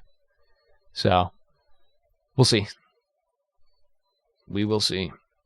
If that's great, then that's going to be fantastic. We'll see, I guess, when it starts releasing, if like mainstream starts picking it up, because I know One Piece is actually pretty popular over here compared to most of it, because it's like the most popular fucking manga of all time. I think it's more popular over here than a lot of other stuff, but I still think it's not that popular. I think it's I think it's more popular over here than a lot of the other stuff. So like I think some people know about it compared to a lot of the other stuff in the medium. The medium isn't really considered a thing over here. And I don't want to... One last thing before I go. I don't want to express that I only... I mean, I enjoy... If I had to choose one hobby, it would be games. I love games. Games fucking rock. They're from all over the world. They fucking are amazing. They do all these different things. There's so many different genres. Fucking love games, dude.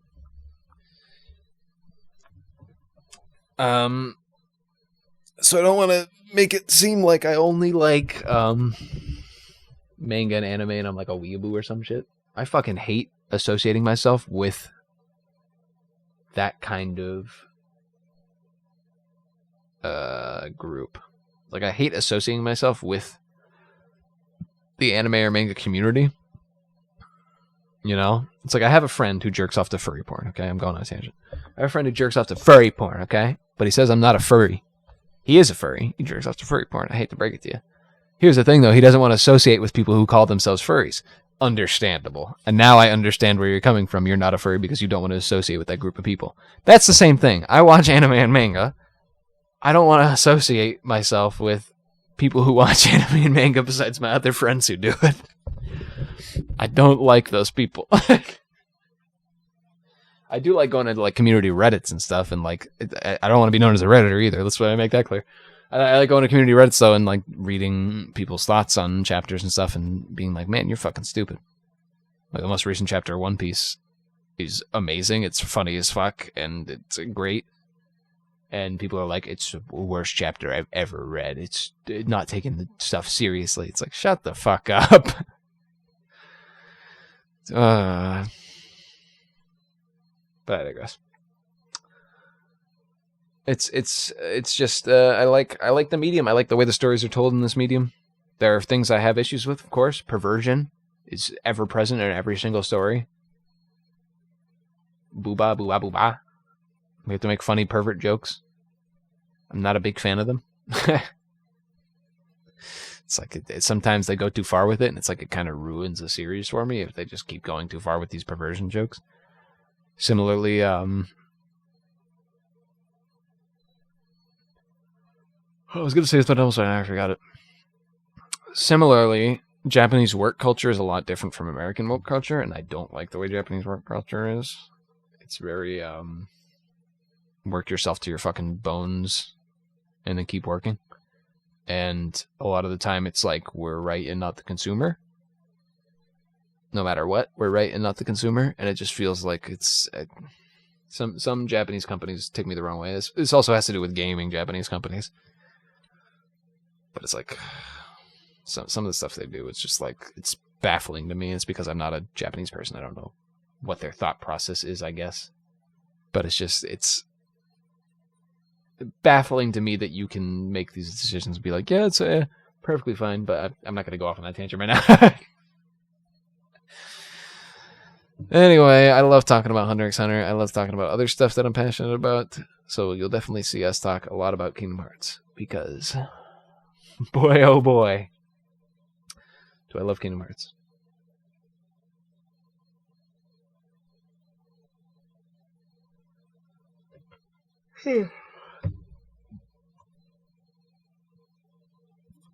But,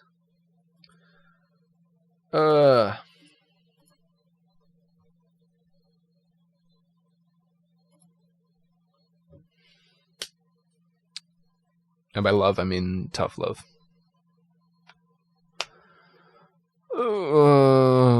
Kingdom Hearts.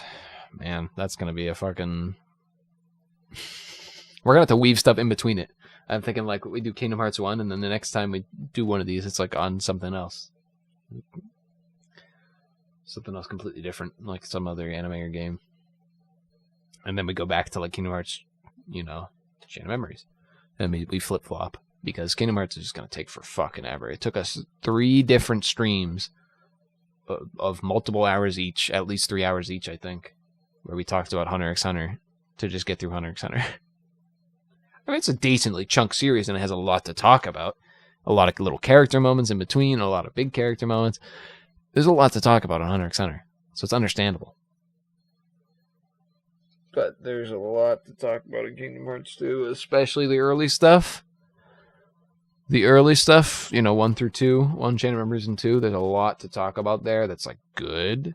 And then after that, there's a lot to talk about there that's, like, bad.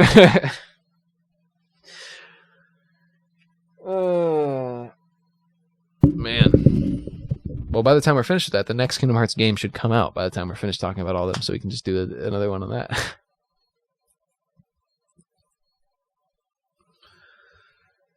Anyway, thank you for watching. Thank you for sticking around. I've delayed myself long enough. I always do this at the end of streams. But I'm glad we're finally finished with the Hunter x Hunter. I feel it's like a relief, but like a good relief. Like a relief. I'm like, my chest feels clear, and I just feel, you know what I mean? It's like I finally got everything out that I wanted to say, or at least a lot of it out. And the thing is, we could go back from the beginning and just talk about everything over again if I really felt like it. Like, Hunter x Hunter is such a fucking fun series, such an expansive series. I think it hovers around my favorite spot for many a reason. Many people have like, here's my number 1, number 2, number 3. I'm not that kind of person. I'm more like I have favorites that bounce between the top spot and the circle around there. It's like Hunter x Hunter, Berserk.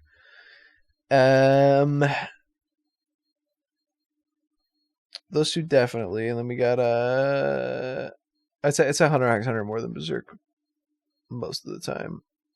Then we have we got what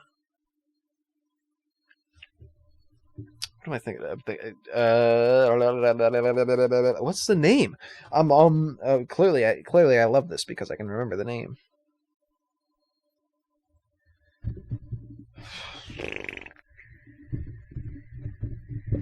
Full Metal Alchemist. I don't know why I just completely forgot that, which I recommended we talk about again because Full Metal Alchemist is so fucking good. There's a reason why it's top spot on my anime list. We read the top spot on my... There's a reason why it's at the top spot. It's because it's very fucking good. Brotherhood specifically. I mean, the original one's okay. Pretty good as well, but Brotherhood is a league beyond. There's another one. One Piece is pretty high up there. Evangelion's pretty high up there. Vinland Saga's pretty high up there. I would never say they're like ever my top spots, but they're all pretty good. And basically, what pertains to my top spot is what I've been watching and talking about recently. Is like that's my favorite right now.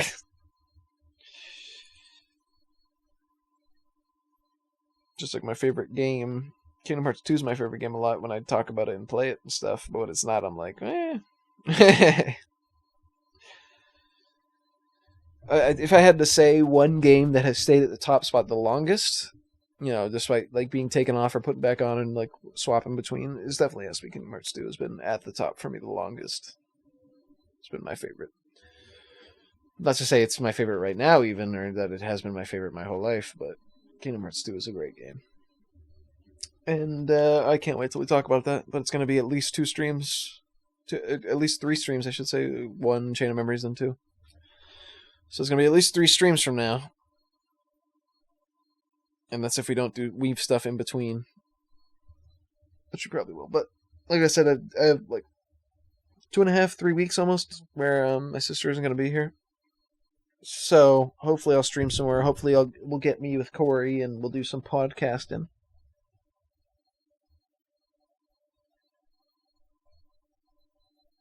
And I might make an actual thing for our podcasts. But we'll see.